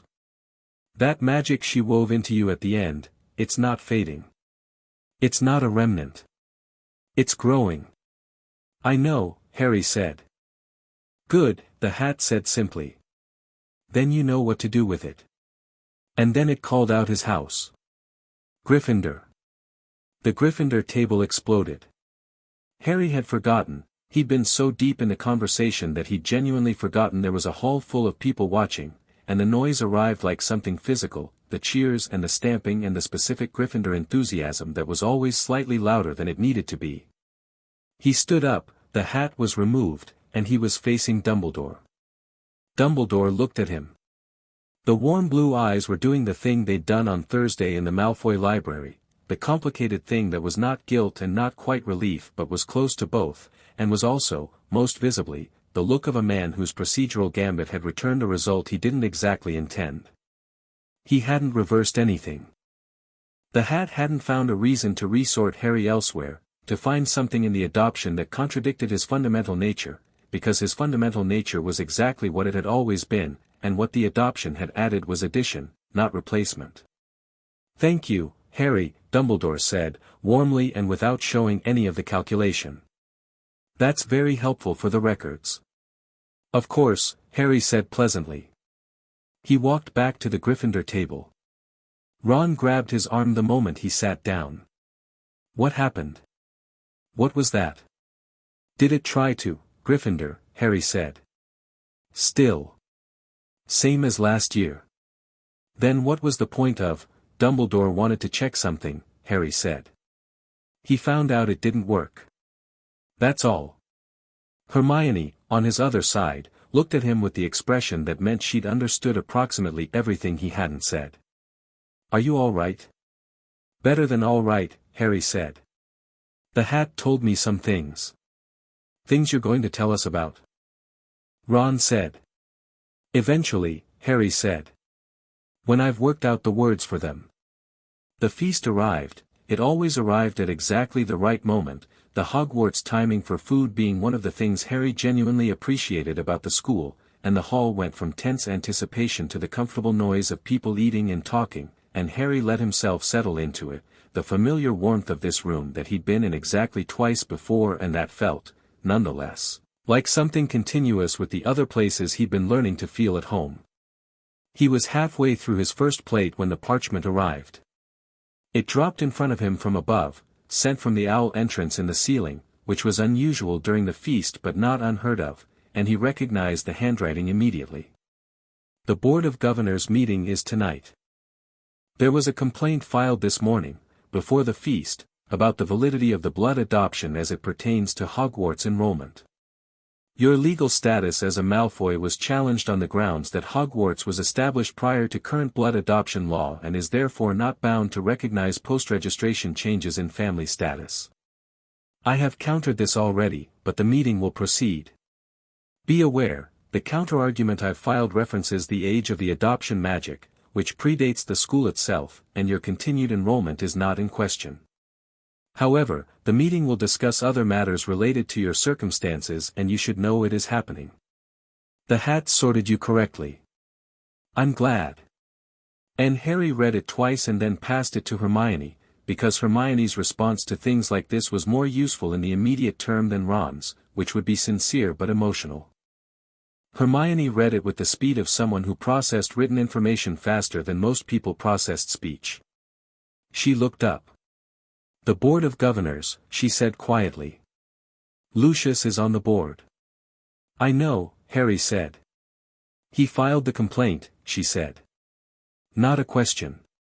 "Probably," Harry said. "Or he's using someone else's complaint as cover for something else he wants from the meeting." He looked at the parchment again. "Narcissa knows. She's already countered it. Does she know what he's actually after?" Hermione said. Harry thought about Narcissa. About the woman who had spent 11 years building a curriculum, who had a portrait of Lily in her study, who had cried while writing a letter to her husband and then cast a drying charm and sent it anyway, who had said she hasn't lost one yet through Draco, who moved through every room she entered like she'd decided in advance what was going to happen and was now observing her own prediction. "She knows," he said. "She's been waiting for this move since before I arrived." Hermione nodded. "What are you going to do?" "Eat my dinner," Harry said. And then, he thought about it, "I need to talk to Dumbledore tonight. Before he talks to anyone else." "Why before?" "Because the moment I walk into that conversation knowing more than he expects, his position shifts from manager to ally. And I'd rather have him as an ally than keep letting him think he's the manager." Hermione looked at him for a moment with the expression she'd had in the Malfoy library when he'd sent her the book list, that bright, specific look of someone who is watching something exceed their initial estimate. "You've been thinking about this since August," she said. "Since about the second week," Harry said. Ron had been following this with the expression of someone watching a fast tennis match. "Can someone explain what the Board of Governors actually does?" "Oversees Hogwarts administration," Hermione said.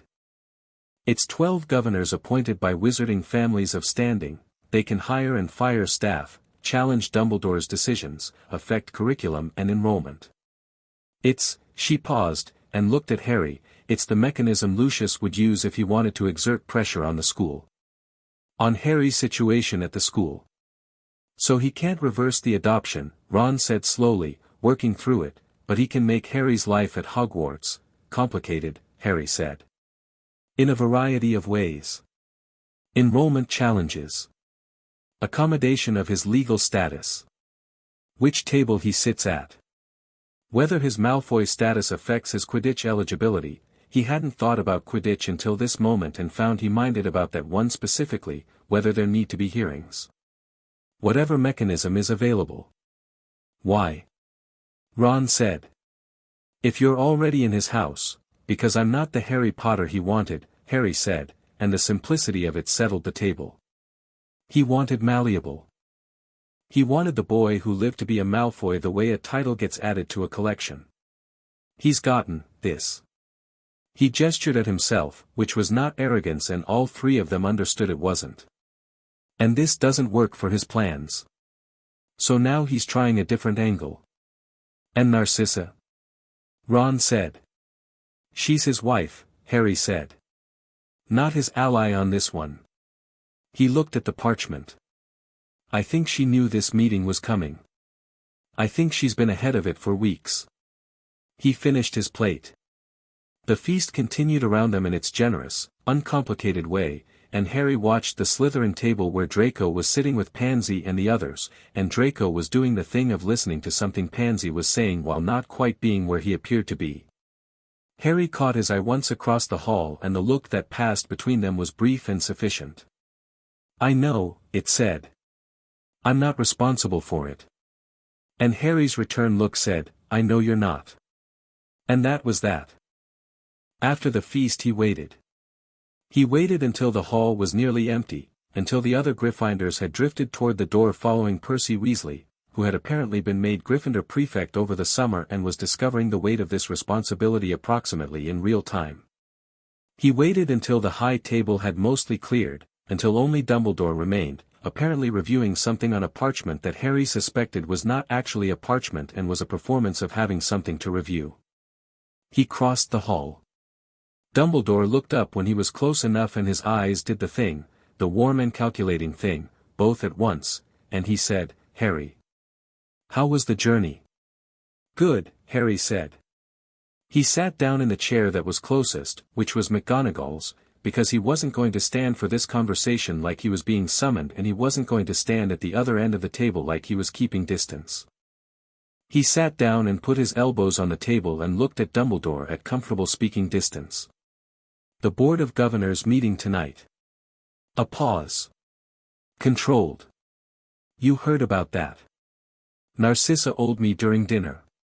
"Of course she did," Dumbledore said, with something that was almost a smile and was also not uncomplicated. "Here's what I know," Harry said. "Lucius filed or sponsored a complaint about enrollment. Narcissa has countered it on the basis of the age of the blood adoption magic. The counterargument will hold." He looked at Dumbledore steadily. "But the meeting will discuss other things. And I need to know what those things are, and I need to know what you're going to say about them, before the meeting happens." Dumbledore regarded him for a moment. "You want a preview?" "I want to not be the last person in my own situation to know what's being decided about me," Harry said. "I had 11 years of that. I'm done with it." The hall was quiet. The enchanted ceiling above them had gone from clouds to the clear dark sky of a Scottish September night, stars vivid, the whole great vault of it hanging there. "The meeting," Dumbledore said, "will also address the question of what protections are appropriate for you here at Hogwarts, given that you are no longer under the Blood Wards." "The Blood Wards are gone," Harry said. "I know. Narcissa told me." "They are diminished," Dumbledore said carefully. "Not entirely gone. Lily's sacrifice is woven into you more deeply than the house. But the specific protective instrument of the Dursley household's location is gone, yes. Which means the magical protection that was supplementing your own defenses is no longer in effect." Harry looked at him. "You mean I was relying on them?" "Some degree of reliance was designed in," Dumbledore said, "and it came out with the careful precision of someone who knows the thing they're saying is not entirely to their credit.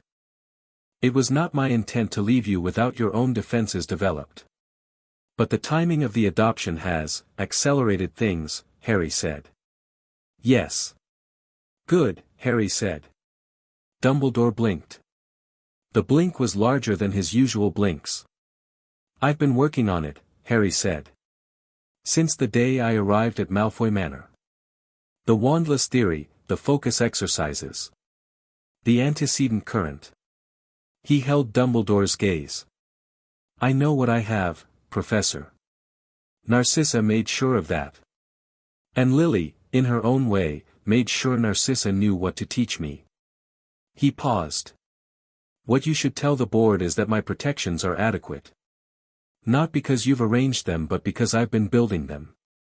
Dumbledore looked at him for a long time. Outside the windows the Scottish night was doing what Scottish nights did in September, which was reminding you that summer was a guest that had already begun packing. "The second matter," Dumbledore said, "is your Quidditch eligibility. There was a question of whether your legal status change might affect." "I'm a Gryffindor," Harry said. "The hat confirmed it tonight. Quidditch eligibility is house-based and my house hasn't changed." "That is precisely what I intend to argue," Dumbledore said. "Argue it clearly," Harry said. "Without caveats and without any language that makes it sound conditional. I'm on the Gryffindor team and I intend to be on it this year, and Lucius can file as many complaints as he likes about it." Something shifted in Dumbledore's expression. The warm and calculated thing resolved into something simpler, something that was, Harry thought, closer to the man underneath the carefully maintained persona. He looked, in this moment, less like the headmaster of Hogwarts and more like someone who had been carrying a very long game for a very long time and was, unexpectedly, not in control of all its pieces. "You've grown," Dumbledore said quietly, "and he meant it the way you meant things when you were stating something you hadn't expected to be true." "I've been allowed to," Harry said. Dumbledore absorbed this with the expression of a man whose criticism is contained within the compliment and who knows it. "Will you tell me something?" Harry said. "If I can." "The door," Harry said. "The one my mother pointed me toward." In the map room at Malfoy Manor there's a detection instrument that activated when I walked in. It said the door she opened is waiting. What is it? He watched Dumbledore's face. I think you know. A long silence. The candles in the hall burned lower. A portrait nearby, one of the minor ones, a witch in a wide ruff who'd been pretending to sleep for the last 20 minutes, stopped pretending. Your mother, Dumbledore said finally, found something in the theory of antecedent magic that had not been found before. Not a spell. Not a ritual. A state. A way of being in relation to the magical current that, if achieved, would allow a person to do things that have not been done in centuries. Or ever. The historical record is incomplete. He paused. She called it the source junction. The point where the antecedent current connects with everything else. The whole structure. Harry was very still. She couldn't reach it herself, Dumbledore said. She said she could see it. Could feel it. But there was something about the structure of it. She described it as a door that was too heavy for one person to open from outside. He looked at Harry directly. She believed you could open it from inside. From inside, Harry said. You're not approaching it from outside, Dumbledore said. You're not a wizard who has discovered antecedent magic. You are antecedent magic, at least in part. The sacrifice she made, it didn't just protect you. It put her inside you. Her understanding, her access, her 11 years of feeling that current running through everything. She's in you, Harry. Not as a ghost. Not as a memory. As structure. The hall was completely quiet. Harry thought about the portrait, the echo that was not quite Lily but carried her. He thought about the dream library and the door and the green eyes. He thought about what the hat had said, your mother is very close. That magic she wove into you at the end, it's not fading. It's growing. He thought about the card Narcissa had given him, which he'd left in his trunk upstairs, and about how the card would break eventually, when he didn't need it anymore, and about how he'd been doing the morning sessions for 2 weeks without the card at all and hadn't mentioned this to Narcissa because he was still working out what it meant. The door is opening, he said. Not a question. I believe so, Dumbledore said. And I want to be clear, more clear than I have been, in various ways, about various things. He stopped, and the stop was genuine, not managed. I do not want to manage this. What I wanted to manage before was fear. My own, about what something like this means for the balance of things. But I've been, he paused again, and chose the honest word, wrong. About several things. Harry nodded. He thought about what the hat had said about his mother's magic growing rather than fading, and about what Narcissa's note in the book said about there being no ceiling, and about the door in the dream library that was no longer a dream. I'll be in the board meeting tonight, Dumbledore said. I'll argue clearly. No caveats on Quidditch. Your protections are adequate. Your enrollment is unquestioned and unquestionable. And Lucius's actual goal? Harry said. What does he want from this? Dumbledore considered. Control of the narrative, he said. He can't reverse the adoption. He can't resort you. What he can do is position himself as the authority on the story, the Malfoy patriarch who brought Harry Potter into the family and therefore manages what that means. If he wins the narrative, he gains a kind of power over you that the contract itself doesn't give him. He won't win it, Harry said. No, Dumbledore said, with the quiet satisfaction of someone watching a prediction confirm itself. I don't believe he will. Harry stood. Thank you, he said. For the honesty. Thank you, Dumbledore said, for not making me provide it under duress. Harry walked out of the great hall, and his footsteps echoed against the stone, and the portraits watched him go with the attentiveness they'd shown him since he walked through the castle doors, and outside the windows Scotland was doing its dark and brilliant best. He was halfway up the first staircase when he felt it. Not dramatically. Not with a sound or a flash or any of the theatrical indicators that magic used when it wanted to be noticed. Just a shift. The feeling of the door in the dream library, which had been close all evening, which had been closed since the hat sat on his head and spoke to him in the warm dark, came one step closer. The card in his trunk upstairs. He'd feel it from here if he reached for it, he thought. And then he thought, I don't need the card. He stopped on the staircase. He reached. Not with his hand. With the thing Narcissa had been teaching him, the thing he'd been practicing in the garden at dawn with the moss and the wren and the moving of things that were already moving, he reached into the structure of the school around him, felt its enormous magical weight, felt the generations of learning and the old spells woven into the stone and the enchantments on the ceiling and the sorting hat still up in Dumbledore's office probably reviewing its evening, he felt all of it the way he'd felt. The wren's small rapid life, as a fact, a specific ongoing process, alive and continuous. And then he felt, underneath it, something else. Something old enough to have no language for it. Something that had been here before the school, before the founders, before the organized wizarding world had arrived with its categories and its ministry and its agreements about what magic was for. The source. He didn't open the door. Not tonight, the hat had told him soon, and he was learning to trust the timing of things, which was itself a thing Narcissa had taught him, that the most powerful practitioners knew when not to act. But he stood there on the staircase in the dark in the old castle, and he felt where it was, and he knew it was real, and he knew he could reach it. He kept walking.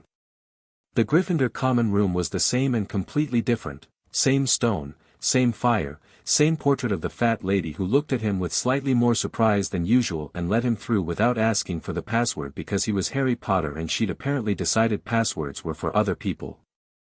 The same squashy armchairs and the same warm lighting and the same notice board that already had 3 pieces of parchment pinned to it about Quidditch tryouts. Ron was there, in the chair closest to the fire, waiting, because Ron was someone who waited. The specific waiting of a person who doesn't make a performance of it, who just stays where you'll find them. He had a chocolate frog card in his hand and he was looking at it with the critical attention of someone who'd already eaten the frog and was now assessing the card's collectible value. All right? Ron said when Harry sat down. Yes, Harry said. And then, because Ron deserved the actual version, I talked to Dumbledore. About the board meeting. About what my mother found and what it means and about the door I need to open.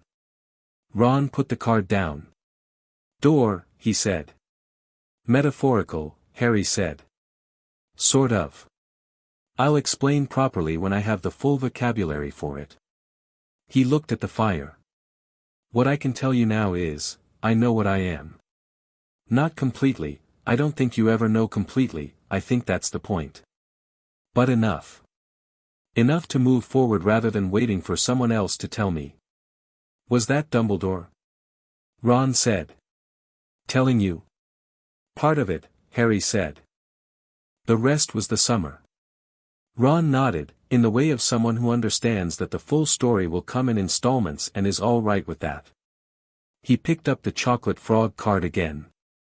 You know what I think is the most strange thing, he said. What? Draco Malfoy helped you learn Old Runic, Ron said. In a garden. At his house. Because you asked and he said yes. He did, Harry said. And that's, Ron turned the card over, looking at the back. I'm not saying it's bad. I'm saying it's strange. The whole summer is strange. He glanced sideways.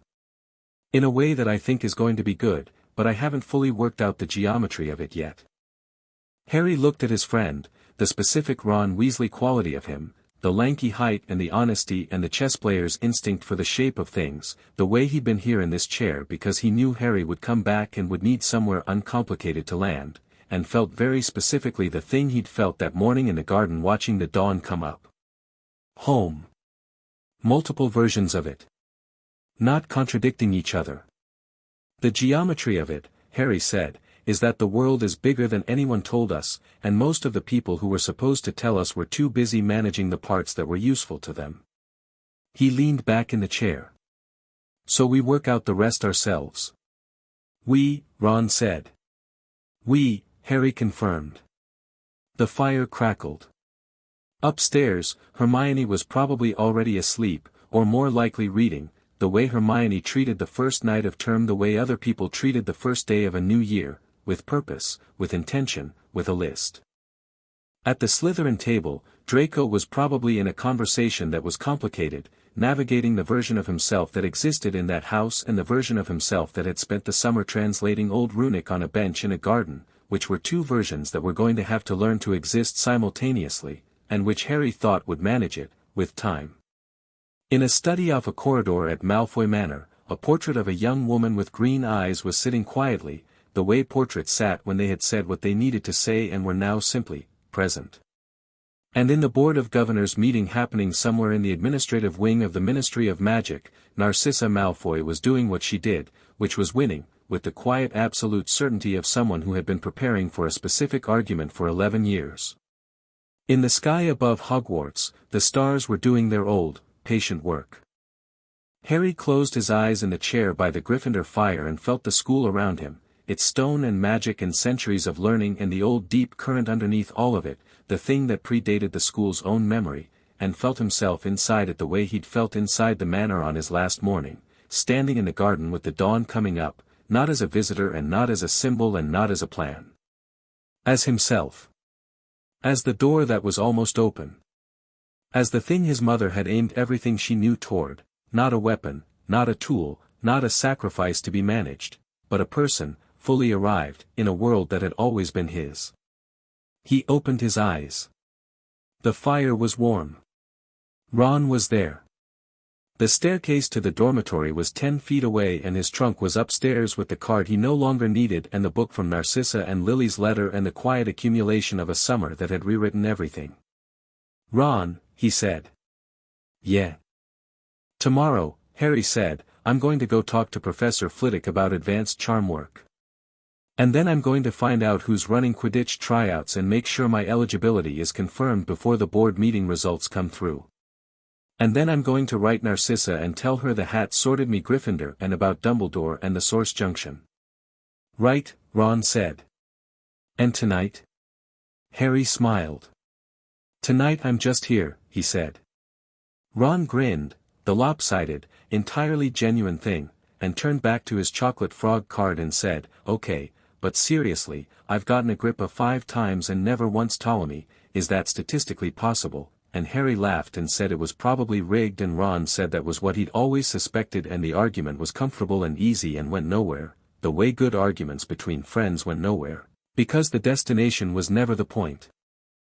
Above them the castle stood in its September night, old and watchful and alive, its stones carrying the weight of 1,000 years of children arriving with trunks and lists and the unreasonable expectation that this place would teach them something real. Harry Potter, Harry Malfoy, Harry, fully and entirely himself, had arrived with something no list could have predicted and no system had been designed to contain. The door was nearly open. The source was waiting. And he was, finally, exactly where he was supposed to be.